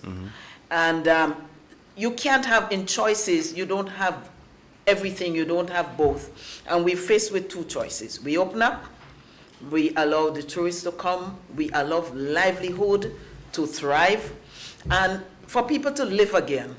But our government, our Ministry of Health has been saying to people that persons coming into Grenada that are not Grenadians must be fully vaccinated. Have your 2 shots and have 2 weeks pass after the second shot. Must be fully vaccinated. But they're going to say the same to us. If you're saying that we must be fully vaccinated, or the cruise ship is saying our guests must be fully vaccinated, what are you offering us in that terms of that kind of safety and security? So it's about safety, it's about health, it's about protecting our Grenadians in the first instance, but also protecting visitors, and it is about bringing back livelihoods to pre-COVID times where persons really were making a living. And I'm happy to see that happening with stayover passengers and with cruise. And persons are saying that with the relaxation of the Quarantine? Yes. For fully vaccinated persons, hoteliers are saying to me that they've seen an increase, they've seen an uptick in terms of the bookings, forward bookings. November has been showing promise. We're going out of November, but December, January, going forward in the winter season is looking good. And cricket? And cricket March. Cricket in March. So it is a really good time because the cruise ships would have started about the 9th of November, and they go on with significant calls every month until the end of April. And still in May, we have 1 call, which by March, usually you find a diminishing of calls, but it is holding its own. And then to complement that, I hope a few cruise ships can come. Maybe we can market a bit of the cricket competition, that they can come in, go to the cricket and go back. We can look at a bubble or whatever modality that the Ministry of Health directs that we do. But it is an exciting time for Grenadians to make a living and to get out of the doldrums of not having financial revenues coming in. We know it's not going to be a smooth, level road. Even as we speak, we hear what's happening in other countries planning on banning certain persons from certain countries because of new strains that are showing their faces. But I think it's a good time. Our numbers are down in terms of positive cases. Our positivity rate, as the health people would say, is down. Also, hospitalization's down. It's probably 0. Last time I saw it, it was about 2 or so persons. The death rate, thank God. Thank God for that. Thank God for that. We did go through a very difficult period. So if we cannot loosen up now, we probably won't be able to loosen up at any time. So persons are scared. We are all scared. This is something new to us, unprecedented, and we're frightened about outbreaks. But we also have to look at the level of risk. And I believe this is the lowest period, apart from when we locked down. In terms of since we've been opening up, this is the lowest period and it's the best period. So I say to all of us, let's do it to the best of our ability. Let us continue to observe the protocols. I hope all the tour operators, all the taxi drivers, all the vendors can open up, can observe even more strictly the new protocols and get vaccinated. It is the best shot we have at this time. And until anything proves otherwise, I stand by that. I have taken my 2 shots. I'm looking for my 3rd, my booster. And we have seen, and I leave that to the Minister for Health to talk about, but hands down, if you are vaccinated, you stand a better chance to being safe and keeping your family safe. I'll just shorten it by that. And bringing in visitors and making a money. That's right. It's a win-win situation all around. Yes. Minister, I noticed there's been, if I may, I don't have my last year's notes with me, but you seem to have gotten an increase in your budget for 2022 as part of your developmental and resuscitating, I would say, the industry. I noticed there also mention of the West Indies hospitality school and so on and so forth. You want to mention any major areas of development that will take place within the time? Well, let me start with the West Indies School of Hospitality. As you know, tourist is 150% tourism service oriented. Yes. And therefore, and the people who come, they have choices. They can go to other islands, they can go to other countries. I mean, we're the most beautiful country in the world. We're the most beautiful beach. I'm trying to see Grandand's Beach Just around here. the corner. Just about, we have a lot. But other countries, in reality, do have things to offer. And surveys show, world surveys show, that people are more discerning with what they do. And in the this date of information technology, people do not necessarily book months ahead. They book short term, and so they're surfing the website and looking at reviews, what people say, how we made them feel, what did we do for them, and what did they visit, what experience they got there. And therefore, we have to train people. You can't just expect to put some person to serve meals or to do housekeeping. They need to be trained. And the WISH has offered a variety of areas where we can train our people. If they want to start as new in the industry, there are possibilities for them. If they are already in the industry and they want to just upgrade themselves, broaden their scope, their knowledge, that is offered. But not only that, it offers scholarships, free training to, and I have to get the figures for my budget presentation, but hundreds of scholarships for persons From a who want it. prestigious university. From a Cornell University, yes, from yes, an yes. extremely prestigious university. So we've had the launch. Cornell University was well represented at that launch. And since then, one of the key persons behind it, who is our chairman for the Grenada Tourism Authority, has been pursuing it. And there's a component whereby other persons within the region can have access as well. So I think it's a plus for us. It will take us to the next level in terms of quality of service and in terms of ensuring and assuring that the experience we give to persons are the very best in the world. My final question for you, Minister, has to do with not directly tourism, but it speaks to the development of the Western Main Road. How is that going to impact your constituency in relation to jobs, you think? That Western Corridor is a huge game changer. I have one of my vocations as a parliamentarian has been to see how we can bring businesses into the parish so that persons can be gainfully employed, more persons on a larger scale. And one of the things that they say, because they want to see the distance, one, from the port in case they have to import or export, but also the ease of travel. And within St. Mark, there are two areas. One is in Maran, where they call it hairpin corners. And we've been having discussions, and I learned that a few days ago when the contracting firm had representatives meet with persons from the constituency, and I applaud them for that. So many times we see infrastructural works being done. People in the area, users of the road, are not consulted, and so decisions are made that are not in the best interest of the users. But I must say that this new firm, they are consulting by different categories. When they had with St. Mark, we were advised to engage the bus drivers and other persons who ply the route, whether they travel by bus or not. Now, these two hairpin corners, they are down to be addressed, and they will make a significant difference. Do you know that some large trailers or containers have to go over the eastern side from St. George, go over all the eastern main road, back down St. Patrick, down into Victoria?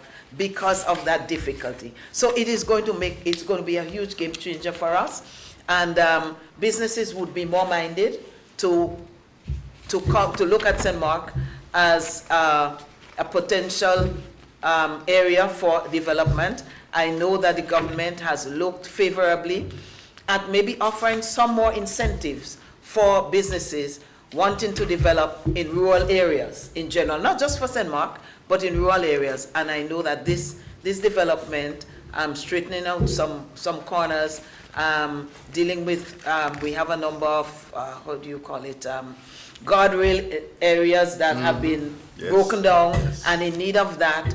And I know some areas. So we're still having discussions on it.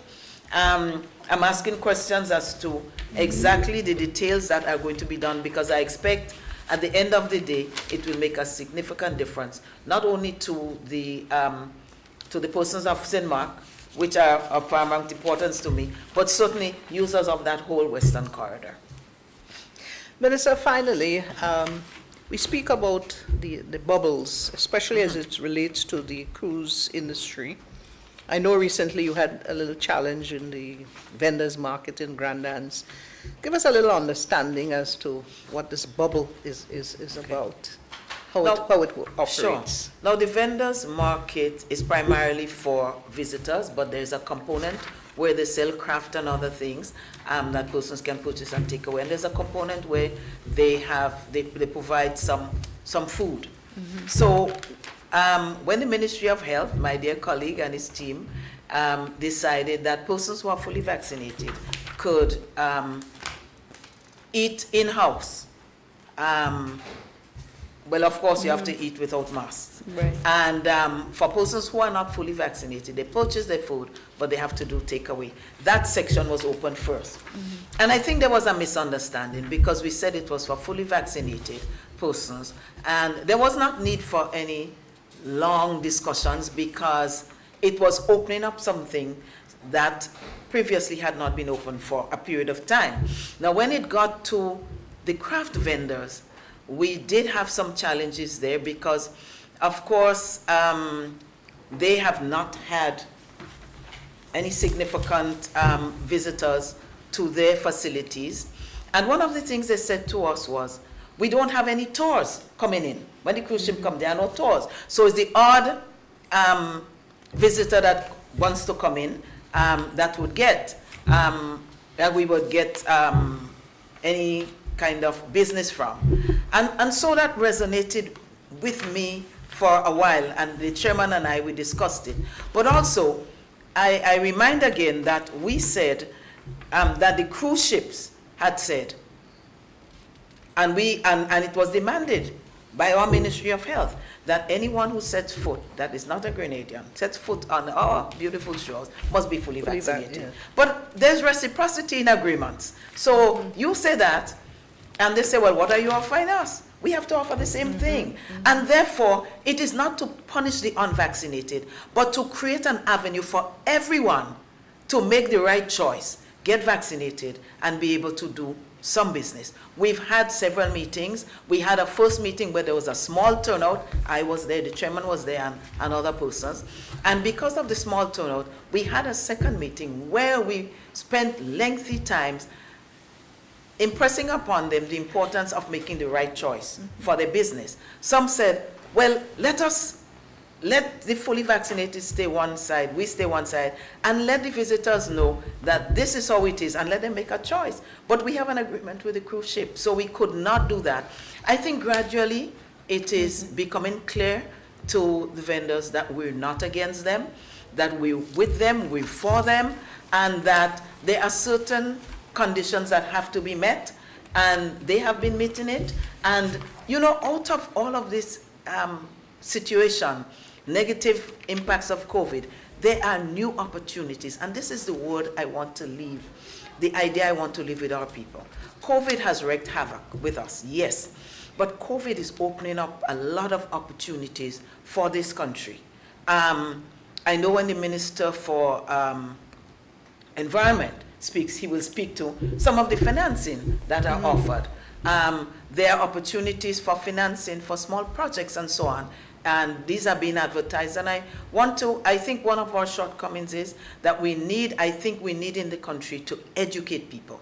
When you talk about agri-processing, making secondary products, which brings more money, we may have to educate people, share ideas. We need to have an idea bank whereby young people can go and get ideas. What can I do with cocoa? What can I do with nutmeg? Otherwise, somebody might come outside and come with a brilliant idea and do it, something that our locals could have done, and our young men and young women could have done. Likewise in tourism, I think, and I've said it to GT and I've said it to the ministry, we have to share ideas, generate thinking and innovation in our people so that they can come up with some little product, some thing that, because sometimes we think that tourists want fancy stuff. All they want is something exciting, exhilarating, and it can be very simple and very cheap to implement. So one of the things that came out of that was an alliance between the National Taxi Association, because you may recall that they were left out initially. Yeah. And that is because of how the dialogue went. I don't think there was any intention to hurt anyone, but they were left out, and they called out, and they accused, and they cursed me too. But they had an issue, they had a case, and we had to go beyond that and say, look, let's sit and work. So we met with them.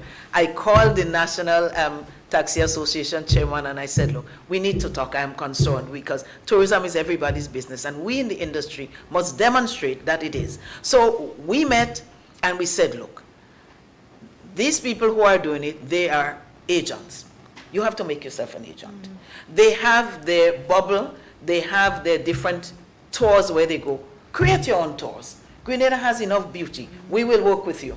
And so there was established an alliance between them and the craft market vendors who said, we don't have tours. And this is what it is. Now, eventually, we would have to look at expanding it, because we cannot let visitors who come to Grenada not go to Grandans just because it's only some operators that can take them and some cannot. So as we work with the Taxi Association and the vendors, we're also working with the beach share operators.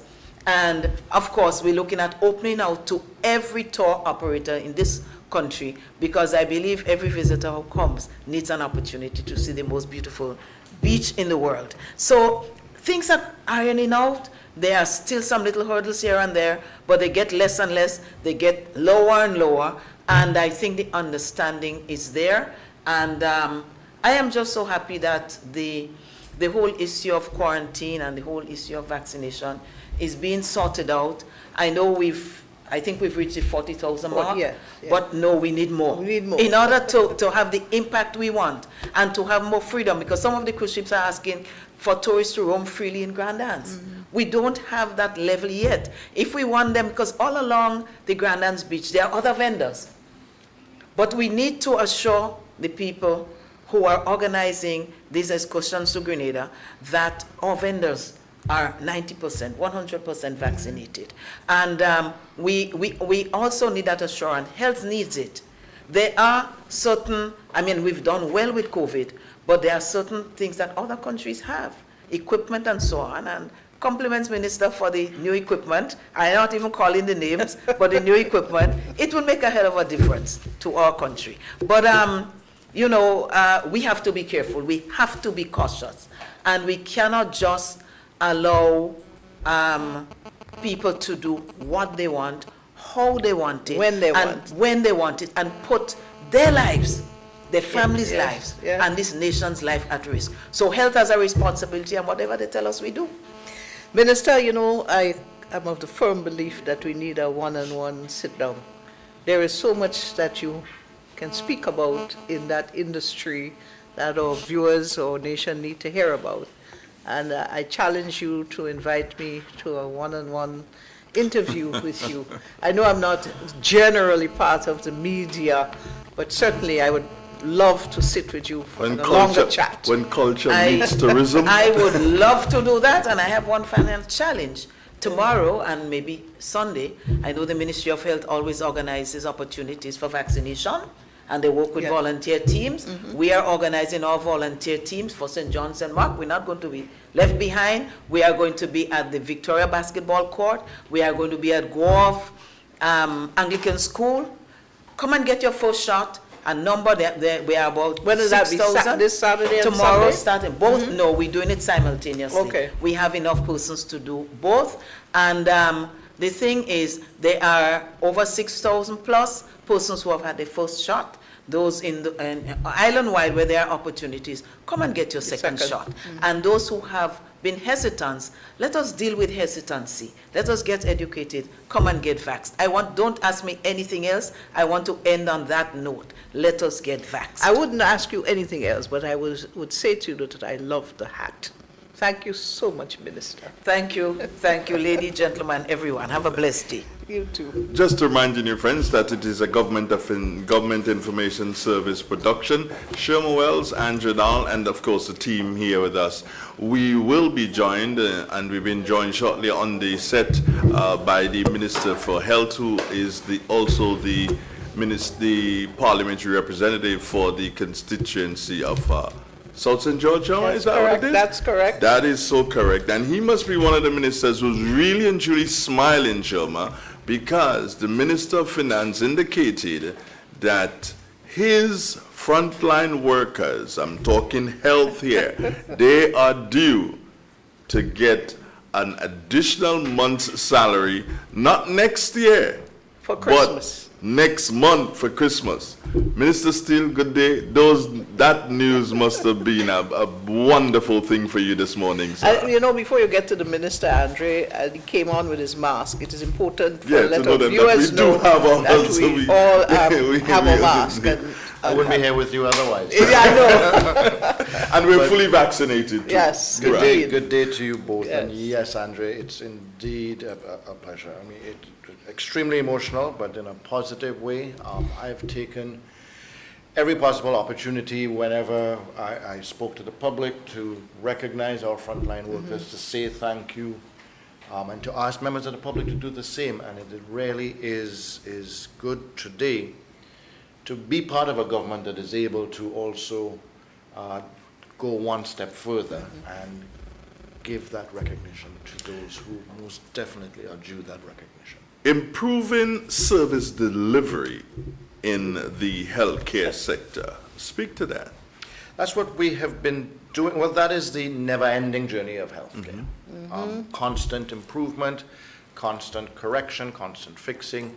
We have been strengthening our health system throughout 2020, 2021, mainly as a result of COVID, but there have been other areas too. So we have built a strong and hopefully resilient system that now needs additional focus. We've survived a wave, and that is a proof in the strength and resilience of the system. A terrible wave, more than any other, percentage-wise, also any other country in the region has dealt with, percentage-wise. We have new CT scanners about to be commissioned. That's not COVID-related. That was in the plans, and that's back on. Dialysis center about to be commissioned as well, to offer subsidized dialysis care to those who need it. We have new X-ray facilities about to be commissioned. We have our phase 2 building, accident and emergency as well. New labs, state-of-the-art labs at the General Hospital. We have X-ray for Princess Alice and Princess Royal, refurbished Princess Royal that is now climate resilient. All of these things have been happening while we've been fighting COVID as well. All of these things have been happening while we have had our borders closed and we have had very little income. So we need to recognize that while we were locked down, so to speak, our healthcare workers and this government has been working hard. in healthcare. Minister, there's a lot of talk about the CT scan, and we keep hearing it coming up. What what does that CT scan mean for us? And for that matter, I remember a friend of mine's, and this is in no way hitting our neighbors, meaning in St. Vincent, but a friend of mine's told me that there are things that you guys have in Grenada there in your health system, and you complain all the time, but we don't have a lot of these things. And I'm hearing now that this CT scan is probably the only one in this part of the hemisphere. It's the most powerful in the region. Okay. Here, most definitely. What the CT scanner allows us to do is quick and efficient diagnosis. It's a tool that our doctors will be using. Significantly, for instance, with diagnosis of stroke victims, to identify and know exactly what type of stroke is happening and to address it accordingly. But in so many other areas too, because of the efficiency and accuracy of this scanner, it will allow our doctors to do that diagnosis, timely diagnosis. So it means that patients spend less time in hospital and less time waiting to be diagnosed while in hospital, and also where time is of the essence for certain ailments, it means that it can be addressed much faster. Indeed, it is, and I myself have been a recipient of a CT scan when I had my accident years ago, and I can assure you, it is definitely going to make a big difference in the health industry. Minister, we talk about the development of the various facilities, and we know in every state, in every part of the world, you have health challenges. In the big United States, people complain about having to wait hours to see in the emergency department, et cetera, et cetera. And when we think that we are so badly off, we'll be surprised if we take a little trip through the region. We'll see that our neighbors are much worse than we are. So we ought to be grateful at times for all the improvement that's been done so far. We noticed that you're getting an extra $6 million towards COVID, in addition to what would have been there before. And we understand the challenges that took place during this whole pandemic. The testing, the vaccination continues, and it must be continuing at a cost as it goes along the way. And that in itself we ought to be, grateful for, because evidently it would be taking out of your budget to provide these services free of cost. It does, and that's why some of the services are not provided free of cost, for instance, the testing for travel. Right. But for community testing, if we did have an outbreak, or if we were trying to find or determine, then no, those are provided free of cost. And yes, it does come at a significant cost to us, manpower-wise as well. But it is part of what is necessary. And these are the times that we live in right now, that COVID is around. And that as long as we continue to have a significant segment of our population at risk, then we do have to take these necessary steps and have to go through these expenses. Minister, I don't want to compare you with others, but I noticed over the last 2 years, you seem to have had what I like to call the Obama syndrome. Politics seem to be graying you a bit with the pressure of COVID. Yeah. I would say that it has been a very trying time for you as a human being, having to deal with all the pressures that came along your way. I just want to say that if you had a cap on, I would put a big feather in it, in handling especially the last couple months of the pandemic. And I mentioned before, it takes a lot of good leadership and strategy in order for us to reach where we are today, after having so many cases in August, early September. So that has been quite a responsibility for you as a minister. It's been a tough one, hasn't it? It's been a difficult period. Fortunately, I've had tremendous support. Support at home from family, support in the ministry from those who are with us, our frontline people. So within the administration, support from my colleague cabinet members, that has made the difference. That has made a difference. But yes, it has been a difficult period. Was there any time you felt that this thing was overwhelming and we wouldn't get to this point? There were times that there were dark moments, yes, but we always needed to get through. Keep pressing on. Faith and belief that we would press on and we would get through.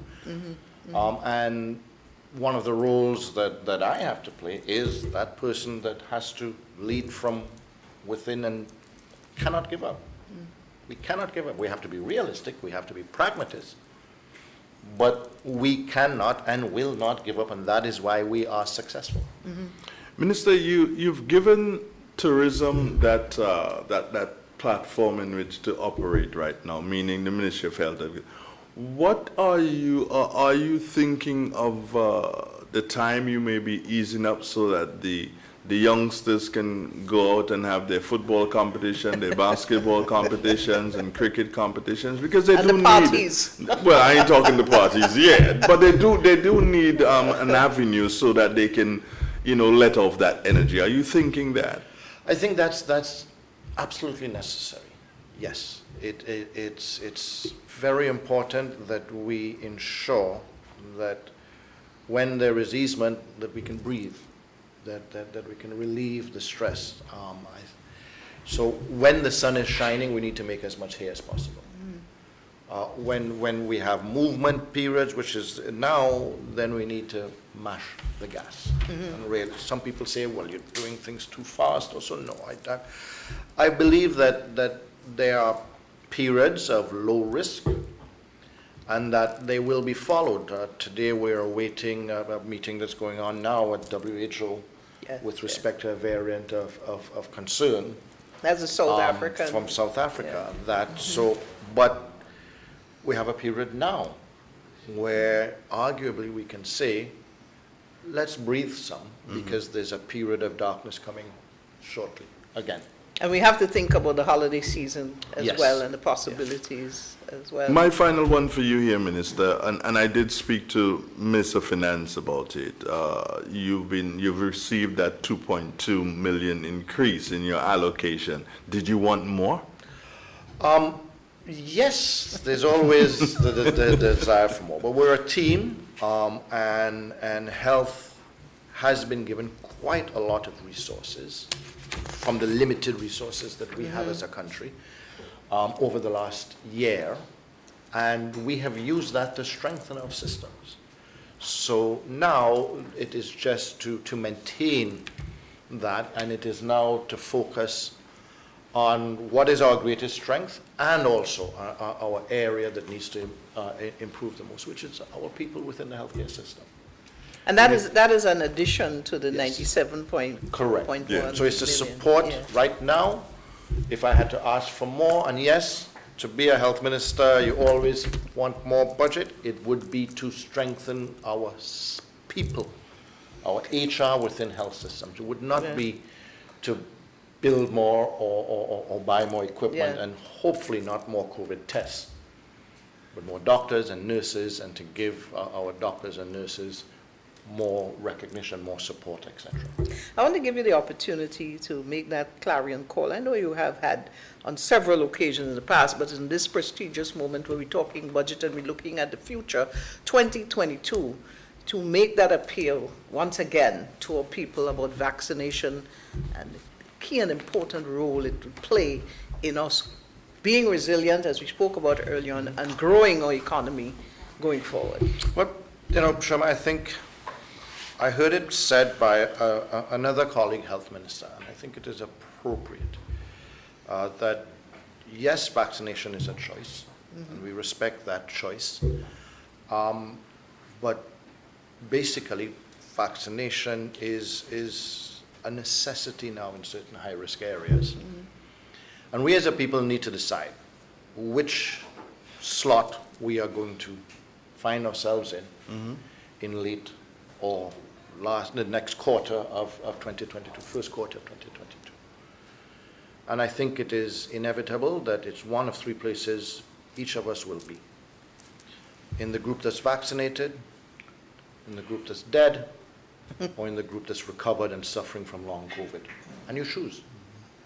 And if you delay, you end up in one of those groups, the latter two, not by choice.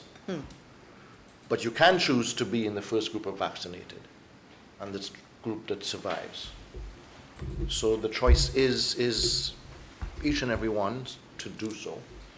Unfortunately or regrettably, we have had, in order to keep us all safe, we have had to insist that certain sectors Be vaccinated. be vaccinated in order to participate in employment in that sector.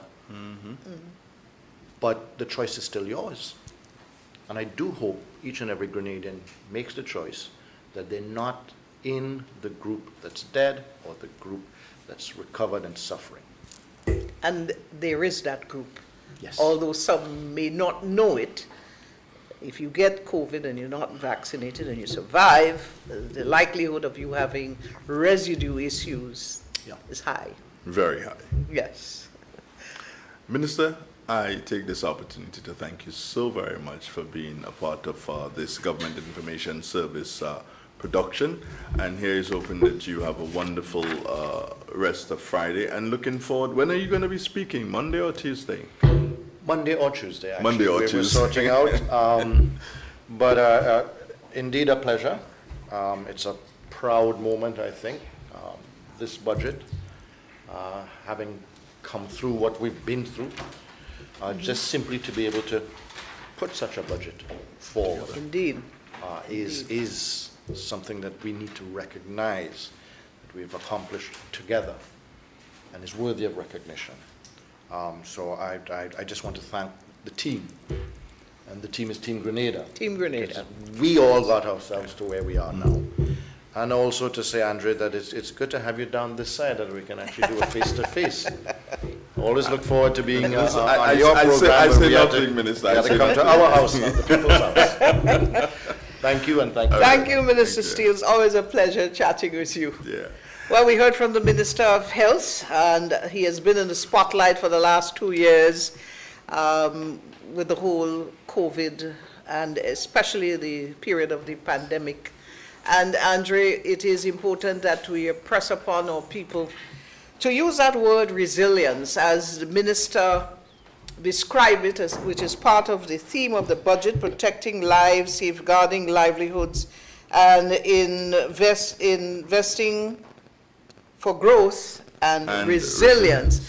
And I specifically asked the Minister of Finance to give us a feel as his thoughts on the word resilience, and he did an amazing job by explaining it to us that we have to have that buffer, and our buffer, our resilience as a people, is all about being vaccinated. And You know, Sharma, one thing that stood with me and stayed with me throughout this whole thing is as I listened to the budget and as I went through the budget speech there, one thing is the greater good, Sharma, for the greater number of people. That is the feel I got from this budget, is that the greater good for the greater number of people in Grenada at this particular point in time. And What did you get? I fully agree with you. It's a budget that is very comprehensive, and it takes in just every one of us. It's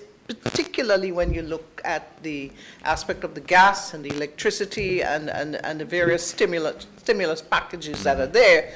And it also sends a signal that the government is listening to the people. When they started to complain about the electricity cost and the gas fuel costs, they, got on the ball and listened to the people and came up with some solutions. So we are very hopeful that going forward we can see a lot of benefits. We want to say congratulations to Honorable Kindra Matuin Stewart and Mr. Stewart out there in Carriacou. A baby boy? She had a baby girl. Oh, I thought it was going to be a Completion boy. of the family, 2 boys and now a girl. Yeah. So congratulations to her and family out there. We're looking forward to seeing that little baby.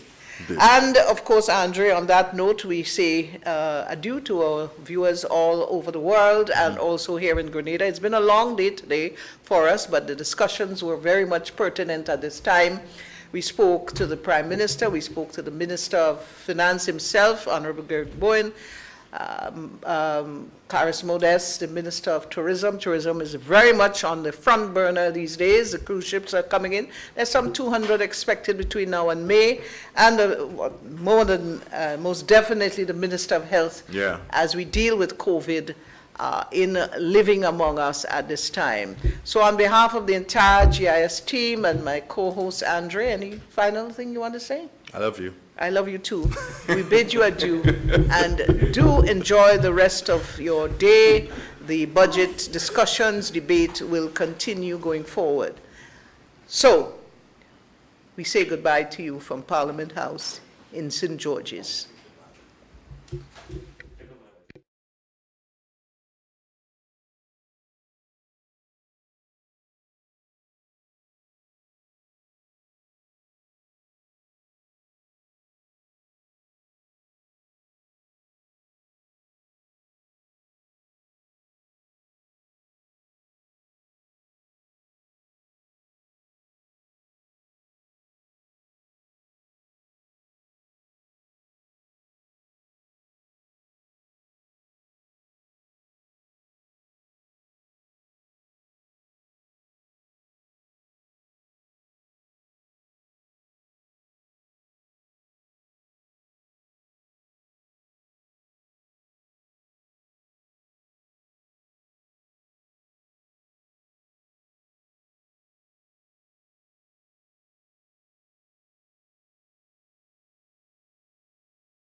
My name is Lionel Abbas. I'm 28 years old, doing agro-processing.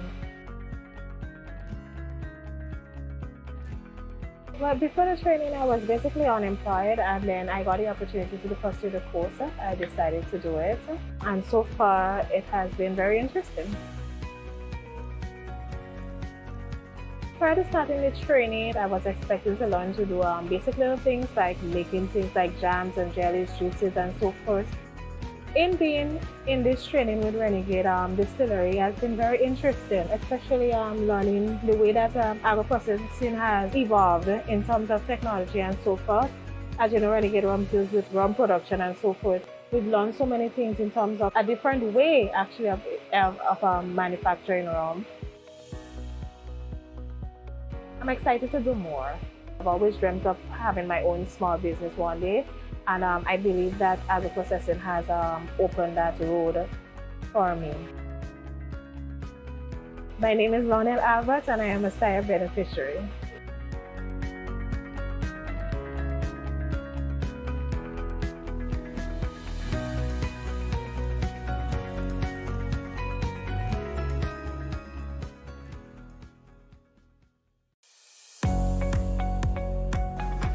I am Jaquimo Lewis. I'm enrolled in the Computer Engineering program. Before I was enrolled in this course, I was doing some soul searching, doing some research of my own, and managing my family business, and thinking about starting some of my own businesses. Everything is interesting, from the hardware to the software. Everything is like a work of art, totally beauty in itself. After I've completed this training, I still look to do further training in the realm of IT, because for me, I look at every day as a day that you should learn, grow, and become better. Well, currently I'm with an IT firm doing troubleshooting, computer and maintenance. We also do printer maintenance, SQL, servers, and also point of sale, which is called POS for short. Well, the training has impacted my life immensely, because although I had a background already in IT, there's a lot of new stuff that I learned in terms of like spearfishing, whaling, dumpster diving, social engineering.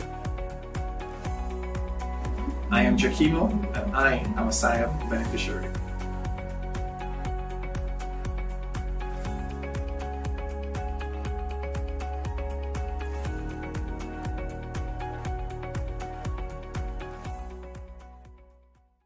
I am Chantel Fraser from Coast Guard St. Mark. I'm 22 years old. I did fish processing, SIRE, TAMCC. Well, basically, I used to help my parents within fishing and farming. Joining the course kind of encouraged me to help them a lot, to export and import fish. I've learned basically salting, that's conning fish, smoking, filleting fish. My plans are to open my own business and to help my family get back a boat, to help them export and import. I am Chantal Fraser, a SIRE beneficiary.